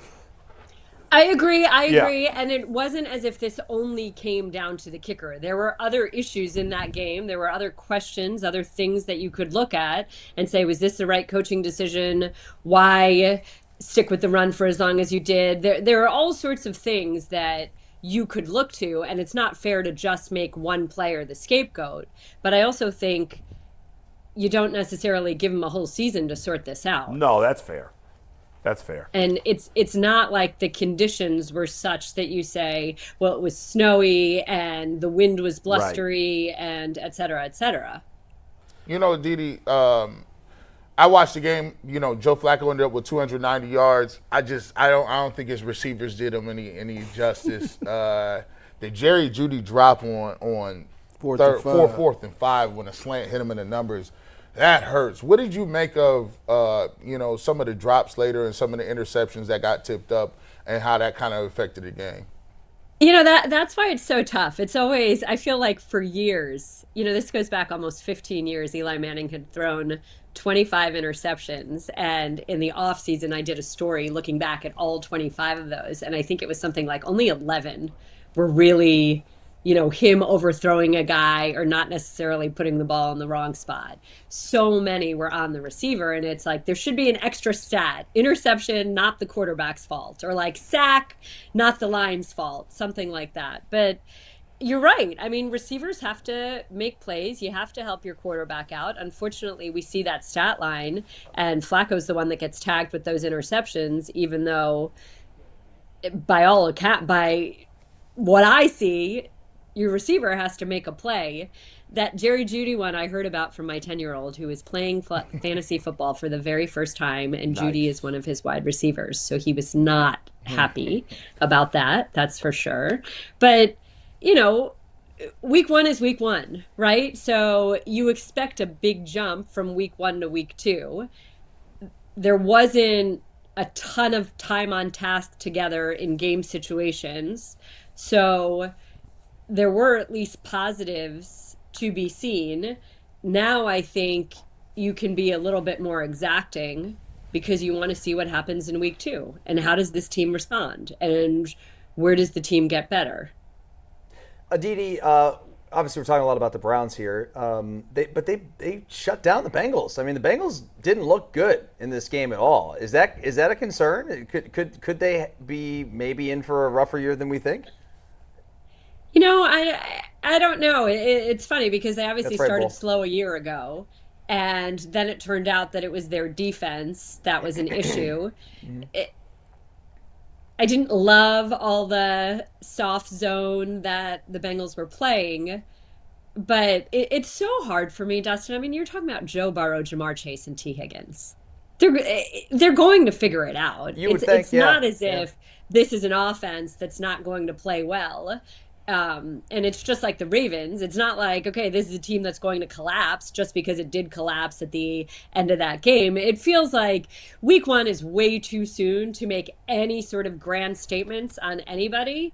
I do think that you can sort of put teams and players on notice the same way that we're putting the Browns kicker on notice. Okay, we're putting the Bengals offense on notice. You can't take 2, 3, 4 weeks to get going. All right, you had your first week. Now let's get it going in that sense. But I do think that I know I was standing in wet Foxborough, and every so often in a break and play, I'd look up at the scoreboard where they have the out-of-town scores. And I will say that both the Bengals-Browns score and the Steelers-Jets score was quite interesting, fascinating, pleasing, however you want to say, to see the closeness that I believe a lot of people didn't expect was certainly exciting. Yeah, I have no worry about the Bengal offense at all. That's even crazy to suggest it, honestly. They've been terrible in the first week every year. Why is because they have a crappy head coach is part of it. But they do this every year, and then every year he plays great. They play great the rest of the season. I don't know what the hell happened. The Browns should have won the game. The Bengals should have their winless streak on opening day continue. The Browns let it get away. Flacco, to me, Aditi, love him. I thought, and I know he played fine, but I actually thought he looked old. He looked really old to me, and I just don't see how he can hold up all that long, especially with some of the defenses you got coming in here or coming to face the Browns, Baltimore and Green Bay. And I don't know. How long do you think he can hold up at 40 years old? I mean, I hope the whole season. This all goes back to the whole conversation where I wouldn't have traded Kenny Pickett because I would have felt better with Kenny Pickett as my number 2 than I do Dillon Gabriel, simply on the face of experience, snaps, time on task, and but you future drafted 2 development. guys So, they got to play, don't they? I mean, do they have to? Patrick Mahomes didn't play until the very end. Yeah, but that's a different story. They had committed to Patrick Mahomes as their quarterback of the future. So the Browns might, if they don't play these guys and they end up with the first pick in the draft and there's a better quarterback, these guys will have never gotten an opportunity, and maybe one of them's good. Then and fine. They could have, then they go someplace else. Yeah, but you know what? Here's the fallacy in that, Adam. Yeah. If one of them was that lights out good, if one of them was truly the future of the franchise, you'd be seeing them. Well, it's only a matter of time. It's only a matter of time before Jackson Dart is starting in New York. I don't know that any of us are sitting here and saying it's only a matter of time this season before Dillon Gabriel or Shedeur Sanders is starting for this team. Neither of them had a camp like Jackson Dart did. I know, but it's also because Jackson Dart was a first-round pick and those guys were not. I would just rather. Exactly. So then again, why wouldn't you here want just assuming the Browns can't win either anything? of them is the. I'm sorry. Go ahead. No, I'm sorry. I mean, like the Browns, they're not going to win anything. Why would you not want to see what these guys got at some point? How are you saying that week 1? Because I live in reality. You can't win without a quarterback in the NFL. Adam, give some credit to the Browns defense. I gave a ton. All I've been doing is giving credit to the Browns defense. It played great. And T. Higgins. Look, give some credit to the Browns defense and what they did to that Bengals offense. It's not only about the Bengals starting slow on offense. That Browns defense played really well. My expectations for that Browns defense are literally through the roof. I've said from the beginning, my question has been at corner and solving that situation, but the Browns defense looked really good to me. I don't know why you'd be giving up on this season after week 1. Because I don't know why you're sitting here and saying, okay, I mean, did you see the Steelers defense? Because they looked awful. The Steelers can't win the Super Bowl either. Did to the Steelers defense? You can't win a Super Bowl without a good quarterback. We know this. Okay, so why? So you start the conversation by saying that the Browns receivers didn't do any favors to Joe I didn't Flacco. say that. G said that. There was no run game. I said that. Yeah. All right, the panel. Yeah. The panel. Look, the Browns receivers didn't do any favors to Joe Flacco. There was no run game to speak of, and the line wasn't quite as good as we expected it to be. So why are you sitting here and saying it's only on Joe Flacco? Joe Flacco's still throwing that he can. He's still showing that he can throw the ball and that he can place the ball accurately, and he's still got a lot of juice on that ball. So it sort of feels to me like you're just trying to find little scapegoats as opposed to, wait a minute, the game of football is about a bunch of puzzle pieces that fit together. It's not only on Joe Flacco here. I know that. I'm not blaming Joe Flacco at all. I blame him 0% for the Browns losing this game. I'm just saying I'm living in reality. You're not going to win a Super Bowl with Joe Flacco as quarterback. You can't do that. It's not realistic at this point in his career. I'm not. You know what? I don't feel that way right now. You think they could win a Super Bowl? Help. You know, I think if he can get some help. Yeah. Okay. I don't see any, there are only, let's be honest, there are only 2 or 3 quarterbacks in the entire National Football League that are putting an entire team on their shoulder and making everybody better. Okay? I give you 4. I got 4. I give 4. 3 in the AFC for sure. I got 4. Okay, so you have 4. But everybody else needs help. Everybody else needs guys around them to play better. Now, certainly you hope that you have a quarterback that can elevate people, that can push people to play better around them. But I was just with the Raiders. I just saw Geno Smith. I'm a big Geno Smith fan. I don't think he gets enough credit. But I don't think Geno Smith is one of those 4. No. If it's 4, 3, 4, 5, whatever it is, he's not one of them. The Raiders need to run the ball really well. Ashton Genty needs to be a bell cow. That line needs to play well. Those tight ends need to do some things. Those wide receivers. everybody around Geno Smith needs to also do their job. And then, yes, that collective offense can play really well. But I'm not saying Geno Smith is Patrick Mahomes, that it doesn't really matter who you put around him. So why can't we say if Joe Flacco does his job and the guys around him do their job and play their best too, that this can't be an offense that competes?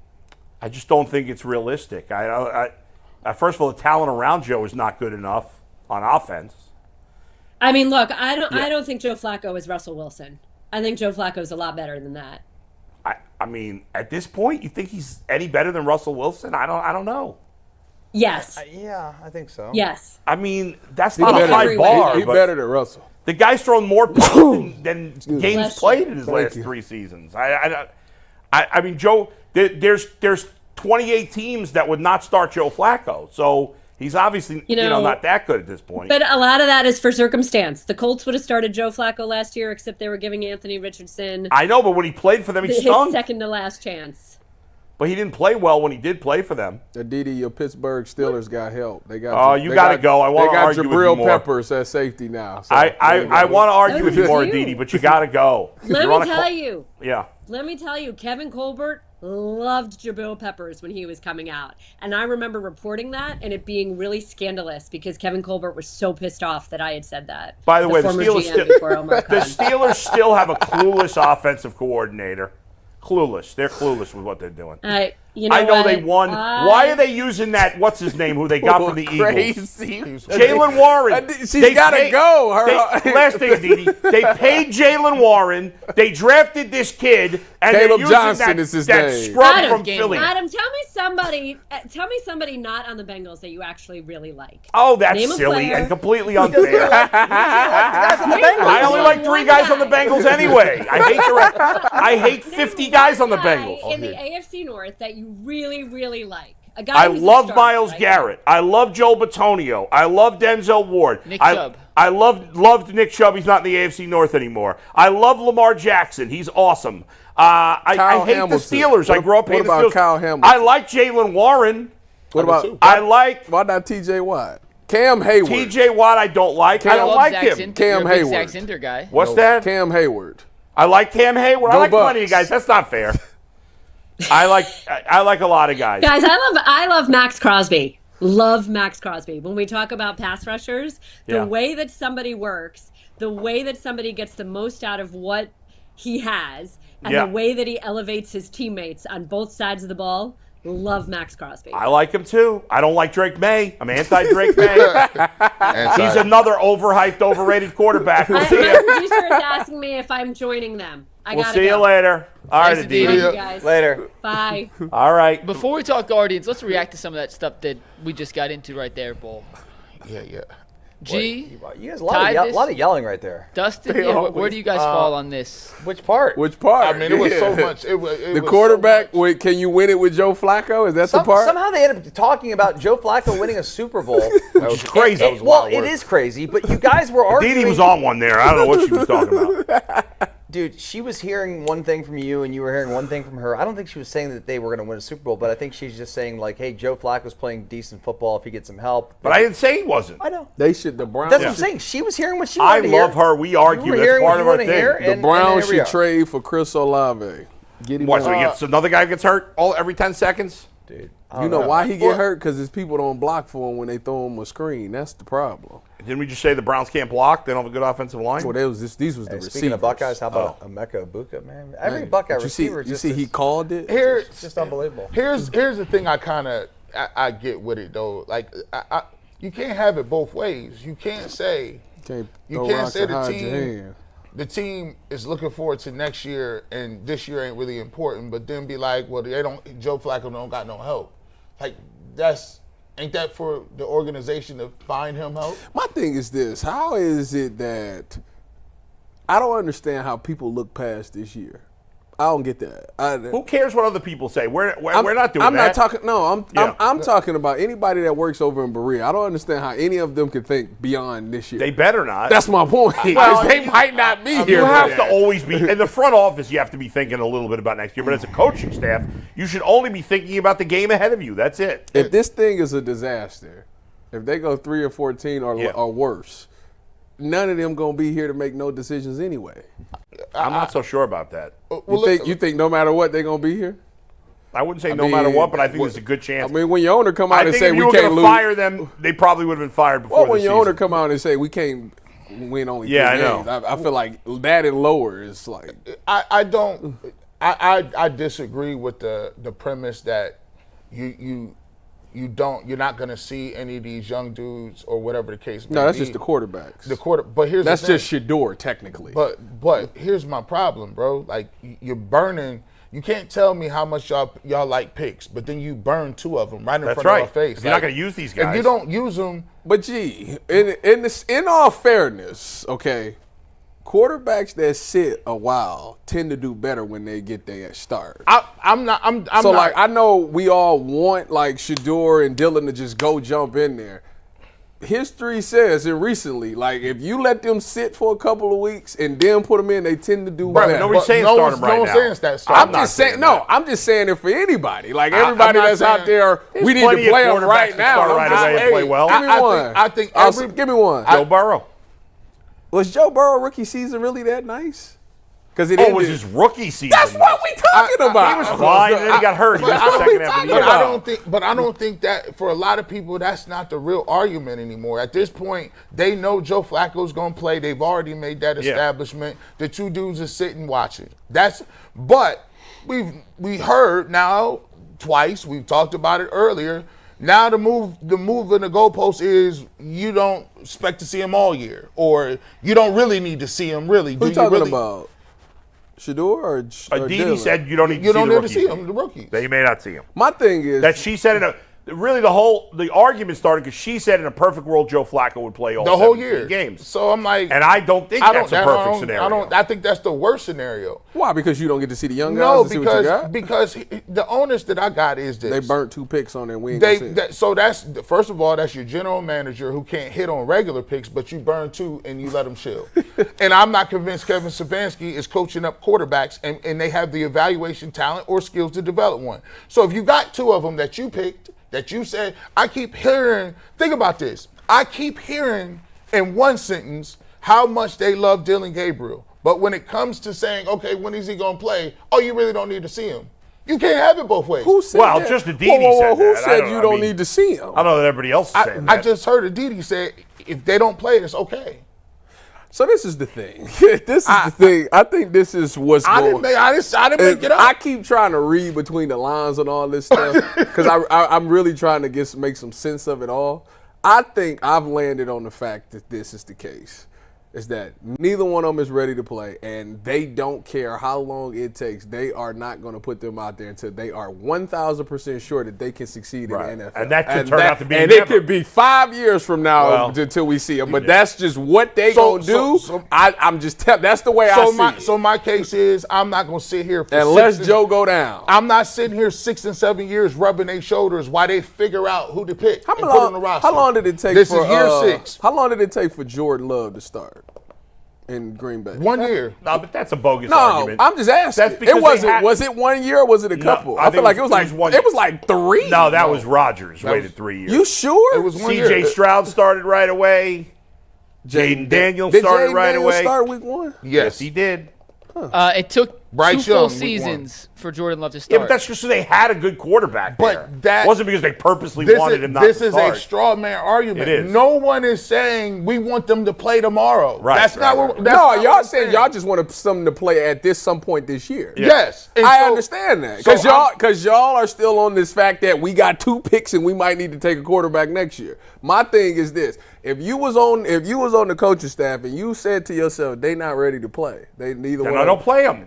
All right, but they must think Dylan Gabriel could be able to play. Boy, he's the closest to playing. Well, then if they must think he could play if they needed him to because they traded Kenny Pickett. I think he can get you through a game. Gabriel? Right. Yeah, I think get you through the games. I actually think Gabriel has. I think he's a fine backup. I mean, he's super knowledgeable, super smart. I worry about his talent level. I mean, but I think he can be a fine But is that wise to draft a career backup in the third round? No, I'm saying Not at all. I'm saying as a rookie. I think that he can develop and all those things. I'm not saying like he's going to be a world beater as a rookie, but I think it's okay to have him be Flacco's backup. And if he ends up having to go out there and start half the season, what's wrong with that? I think the Browns will be fine. I want to see him play because they drafted him in the third round. So I'd like to see him play at some point. Is the reason that you want to see them play is because they got 2 first-round picks next year? No, I want. That's part of it, sure. I want to. Stop conning yourself. Don't say no. Yes. No, I want to see them play because it matters. I want to see them play because I am not punting. Here's the thing. It's crazy to say, okay, just because we don't want to see 2 rookies, just because we don't think it's going to be, optimum, we're going to put our head in the sand and play Joe Flacco for an entire year, right? So let's extrapolate this thing out for 3 years, all right? Because you look at the big picture. If Joe plays, everybody says this is the optimum situation. Joe plays every single game this year. Guess what? Joe's not going to be back next year. That's a fact. Regardless. That's a fact. So now you have 2 guys who sat for a whole year. In that case, in this scenario, they're going to draft a quarterback, regardless. Yeah. Now you have 3 guys who have never played. Yes. Now you're going to run back this competition, the same fake competition you had this year. It won't be fake. But, they take somebody in the first round. But guess what they're going to tell you? Don't even if the Browns draft a quarterback in the first, it ain't no competition. But you know what they're going to tell you that. They can kick rocks. We all know that's a lie. So they're going to say it's a competition. They're going to have 3 guys. They're going to amp everybody up. Some people are going to like Dylan Gabriel. Some people will still like Shedeur Sanders. And some people are going to say, just play the rookie. Everybody going to say, play that first round. And guess what? They might even do this. Even if the rookie is here, they may say, we like Dylan because he gives us a better chance and he understands offense. He's going to start. They play him 5 No, games. what they'll say is, he's been in the system. There it is. And you know what they're going to say? So has Shedeur. So if they draft the quarterback in the top 5, he's playing right away. That's what I'm trying to tell this man. End of conversation. But he is playing. But guess what? Now you start the rookie off bat. So now, to even get that rookie, guess what your record has to be this year to get him? Trash. Thank you. So now, well, that's not necessarily true. You can take one in 15, 16. Well, in that case, now you're rolling it. Now you're less likely to get a short Now you're less likely to get a short thing. Listen, but it's not been like the first quarterback draft had been the best of the draft. So here's as we're extrapolating this thing out, I just want everybody to get the big picture. Now you've been 3 and something or 4 and something this year, right? Now you're going to go and you're going to start a rookie quarterback. Guess what you're going to be? By the way, you have 4. Well, that's not necessary. Jane Daniels with C.J. Stroud. If you start him, guess what? You already have the built-in excuse. To get the quarterback, you got to use both first-round picks to get in position to take him. I think the bottom line of this argument is G. Bush. The whole thing comes out to you are angry about the coach and the GM. No. You want them both fired, and that's reasonable. No. Okay. See, you're telling me what I'm telling you. All right, if you just listen to what I'm saying to you. He's saying that we're going to suck for 3 years to try to get. There it is. But part of that is that they're going to get a pass while they suck. So they're going to get a pass. Yeah, which sucks.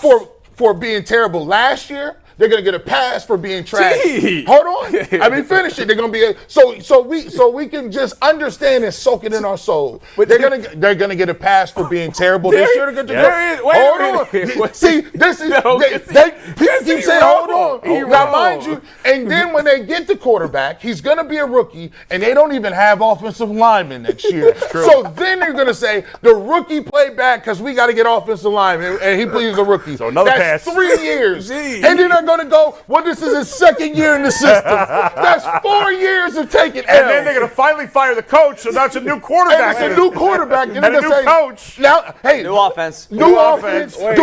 We just ran Baker out of town. You see what I'm saying? Jeez. You saying all going to be a free agent. Free agent. Do we want to pay him? Should we re-sign him? This don't make sense. You saying all this like this isn't what's going to happen anyways, no matter what. Here's what I'm saying. The only way that this is not going to happen is if they hit on the quarter and one of these quarterbacks actually is good. You know the way this don't happen is if you effectively find somebody that don't have to take 18 swings to get one position right. So again, Bull was correct. Ultimately, it comes down to the fact that you want the coach and the GM fired. I'm just looking say that. Just say that. You're completely justified in that thinking. Did you? The chat's on your side. We're gonna spend 5 minutes on the Guardians here. I have to get the Guardians. We talked about it already. Hey, I got 2 reads to get in, fellas. We got another bunch of super chats, so we're gonna do 5 minutes on the guards. We're going to get through the rest of the show. The NFL season's here. FanDuel is making sure you're ready for kickoff with a can't-miss offer. Right now, new customers can bet $5, and if that $5 bet wins, you get $300 in bonus bets to use across the App Store. Are you ready to play? If you are, download the FanDuel app right now by visiting FanDuel.com/UCSS to get started. That is FanDuel.com/UCSS to place your first $5 bet. We'll get to Super Chats at 12:50 to make sure we have enough time to get through them all. But, Tyvis, the guards are just 2.5 back. Are you officially buying back into the fact that this team may somehow sneak into the playoffs? You know what's really sad about this? Is I was with Bull. I was like, yeah, I'm done with him. I don't even care no more. It's over with. The season's over. Bull went on this whole rant, and I was right behind him. And last night, they brought you back in. Listen, every time I want to be just done with them, they go and do something like this and totally redeem themselves. Yes, I am back. Listen, they got to play the Rangers at some point. I think they closed the season out against the Rangers, if I remember correctly. They have some very winnable games, and I just think Seattle going to choke at some point, and they going to come slide right in. Now, when they get into the playoffs, I'm not expecting nothing, but I'd rather cheer for the team in the playoffs than not. So I'm back. The Guardian cap is back. I'm about to throw it on when I get home. Let's get more talk on Columbus radio right now. The Reds or the Guardians? Neither. It's Buckeye season right now. How much time on Monday, yesterday's show, did you talk about a meaningless football game against Grambling? I think we had to hit on it probably once every hour. So it's a 3-hour show. So what are you supposed to talk about? That's not a real football game. They did exactly what we wanted to, what you're supposed to do against Grambling State. And you got to play those games. We were hyped up to see the young guys because I've been calling Bo Jackson's name since the spring game, and it was nice to see Bo Jackson get in there and be exactly who I thought he was. Then it brought up the conversation, is Bo Jackson actually the best running back on the team? Because James People is not seeing it clearly, and C.J. Donaldson is the power back. Is Bo Jackson actually the best running back on the team? We had that debate. I feel, T-Bone and Tyvis. Part of me says they shouldn't play. Go on 97.1 The Fan app and go on YouTube, wherever you get your podcast, and subscribe to T-Bone and Tyvis. Weekdays 6 to 9 a.m. T-Bone is an Adam the Bull knockoff, let's face it. He's low-budget Adam the Bull. I'm referring to myself in the first person. T-Bone is he's another fat white dude. T-Bone and Bull, they're about the same. Yeah. I'm much better looking, folks, let's face it. But what do you guys think about I've transitioned us to Ohio State. Like, I hate when they play those games that's so like funny there's no that competition. The header say what it say. Go ahead. But I understand, like, it's good for Grambling because they get a lot of money to play in that game. Mm-hmm. So I hate to take that away, but like those games are so what's the point of even watching that game when you know there's not going to be any real competition? I think that if you've been paying, you haven't. See, you haven't paid attention to the Buckeyes the past couple of years. Wow. They've struggled in games like this where you thought, they come out to Youngstown State. It turned out to be a game. Akron last year, it was a game. So it was. You know who they got this week? Ohio. You know who they got this week? Yeah. Do you know what the great thing about? You know what happened? You know what the good thing about? Bobcats will fight more than Grambling. What's the spread? You know what the best thing about this OU game? OU did the best thing that could have happened. They beat West Virginia, so that means that Ohio State cannot walk in there and just roll the helmet. Yeah, you're right. They will be on upset alert. I'm rooting for OU. I'm on your side. What a hater. I'm right. Why am I a hater? What a hater. Shout out to the Bobcats. You know they stand no chance. Man, you know what I'm saying? I want to root for them. We did throw three. We 31.5. We won. You taking OU with the points? I'm taking OU with the points. Yeah. We ran. No. I don't think I would either. They ain't messing around because that defense. It's a good point about them beating West Virginia. That defense, they ain't messing around on defense for the Buckeyes. West Virginia played a trash game, and OU had 3 interceptions. They threw 3 picks. They still won the game in the second half, and still lost. Or still won, you mean? They still won. Yeah. But that, like, come on. Like, the thing that about usually don't happen. The thing about they're not gonna, Navarro run around a lot. He makes some things. I thought OU played Rutgers really well too, but it's Rutgers. Yeah. So they got just enough on tape for Ohio State to be like, see, you know what they're gonna tell them all week. See, guys, these guys, if you come out there, you're gonna beat your tails. If you play, and they're gonna be jacked up and ready to go. When's the Ohio State's next game where they have actually a chance to lose? When's Penn State? November 1st. So none of the games are worth watching. They playing the next game after this. They got this game, bye week, Washington. I want to say Washington's not any good. Then it's Minnesota. Oh, Illinois is good. Illinois. At number 9, Illinois. 9. That's a good one. Yeah, when did Illinois become? Last year. Last year? Last year they got really. How did they all of a sudden get decent? They got because they got a good quarterback. They got a good quarterback. They have a good coach. Every 10 years, Illinois is pretty good. Yeah, you have a little run. They had a run with Juice Williams back in the day. Bielema's going to make that up. What's funny is Bielema actually is going to. I think he's going to have Illinois be what Wisconsin was, and Wisconsin's. Don't do it. Don't do it. Wisconsin is dog crap right now. They done fell off. They might beat. What if they beat Bama this week? Who? But Bama Wisconsin. No. It'll be a nice feather and Fix hat. I still room for you, Coach Fix. I'm going to ask a question about the thing I hate the most in all of sports. That's the top 25 poll. The top 25 poll is an absolute disgrace. I agree. So it should not come out until like week 6 or 7. I agree. But why is Florida State not ranked? They are. They're like 8th. They're now. You know what it was? It was like the FPS or the some sort of index or something. I don't believe. Yeah, maybe that was it. I just don't believe in Florida State. I think Bama was just that bad. We'll find out. We got a bunch of super chats today, so let's get to our super chats. Kirk Davis says, "Look here, 22." Dylan Sampson looked like Prime Chubb. Just saying. Oh. Did you guys think he looked like Prime Chubb? Oh my gosh, bro. What is wrong with people? What did he just Prime say? Chubb? What? The Kool-Aid, I've been waiting to drink the Kool-Aid. The Kool-Aid is and spiked. we can't even find the Kool-Aid because we can't win, but The Kool-Aid spiked. Yeah, If no. that's the case. No, I ain't We see have people that say, I love our fans, but sometimes they say some dumb stuff. that that was was crazy. that Shout was- out to you. That was Appreciate one of the the super chat. ones right there. All right, next one. Digman Freud says, "What's higher, Schmidt's field goal range or Ty's hairline?" Hair's coming in. I'm working on that. Listen, It looks good, Ty. so y'all better make y'all things now, because about 3 It's coming in. to 5 months from now, this right. See, everybody like, oh, your hair. It's not even that. It's the hairline right here. Yeah. It's starting to get darker. The hair's starting to I see roll in. Tell them, hey, when they come in, it's about to be a wrap for y'all. Yeah. He gonna be having. Y'all like, I ain't be standing looking like for no Urlacher. joke. Yeah. All right, next one. Kirk Davis wants to know who you got in the big boxing match this weekend, Canelo or Crawford? Who cares? Whoa, care? that's a big fight. Crawford? First of all, I want likes Crawford. boxing. I want Crawford to Remember win. when boxing was relevant? I do want Crawford to win. I want Bud to win, but I don't know. I think Canelo might it's win. Bud, bro. I Like, know, man. And Bud undefeated too. like, he I want not Bud to playing. win, but I can so see Canelo winning that fight. I really. I do. was watching. It's a good name. Saul Canelo Alvarez. I was watching boxing last night. Aaron and I watched the first hour and 20 minutes of the original Rocky. He'd never seen it before. It is really slow, the first hour and 20 it minutes. is. No The kidding. first one's not that good.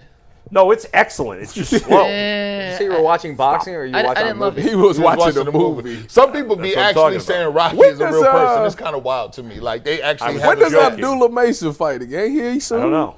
Sometime in November, I believe, is his championship fight. There's actually a lot of funny parts in Rocky. He's so stupid Yeah. that it's funny. Yeah. Yo, All right, next super yo, chat. Adrian, it's me, Rocky. Yo, Adrian. we Next did one it. comes from our friend Halim Youssef. Halim says, Newsome played outside because Emerson couldn't play inside. Browns found a diamond in the rough in Emerson. Newsome has been out of position for the last 2 years. Hey, that's the coldest spin I'd have heard in a minute. Hey, it was on Emerson. He the one that couldn't fit the bill inside. No, he can't play inside. That's He's a too fact. big, right? He's not quick enough. Doesn't have the body type for it, I don't think. The skill set. You know, You got to be quick, twitchy. You got to be twitchy to be Too in long there. to be inside. Gotta be like me, man. I'm real twitchy. they can move him inside the middle backer. Who? He's joking. All right, next super chat comes from Topo42. Topo says, I don't understand why every other team comes angry to play after a loss. This fan base needs to change its attitude and think our boys will be pissed off too. Oh, they won't, though. They're not upset. Who, the Browns? Well, the Ravens are way better than the Browns. Yeah, so like, if both are angry, one team still has more I tell talent. you right now, if the Browns go down to Baltimore and get this done, I will shake their hands. It will change my whole thought. Hey, you remember I said 8-9, it'll go to 10 Well, and you're 7. 7-10 now, right? Yeah, I'm 7-10 now. It'll go to 10 and 7. Well, you know they got to win a game that they weren't supposed to win now, because they lost a game that they should have won. So they got to. They beat Baltimore last year with Jameis. Yeah, but they dropped like 3 picks in that game. Or So something like if that. they beat, shout out to Jim Donovan. This would be a massive This upset. one would be the one that they was definitely not ready to. I mean, they're almost a 2-touchdown dog. They're 10.5 was the latest. 12.5. It's down to 10.5. in the league. That's steep. That's steep. All right, next super I would chat. Double-digit dog in the NFL. If I could is a bet, lot. I would take them in the points. Next super chat. Qadir Richards says, remember I said it, the Browns will make the playoffs.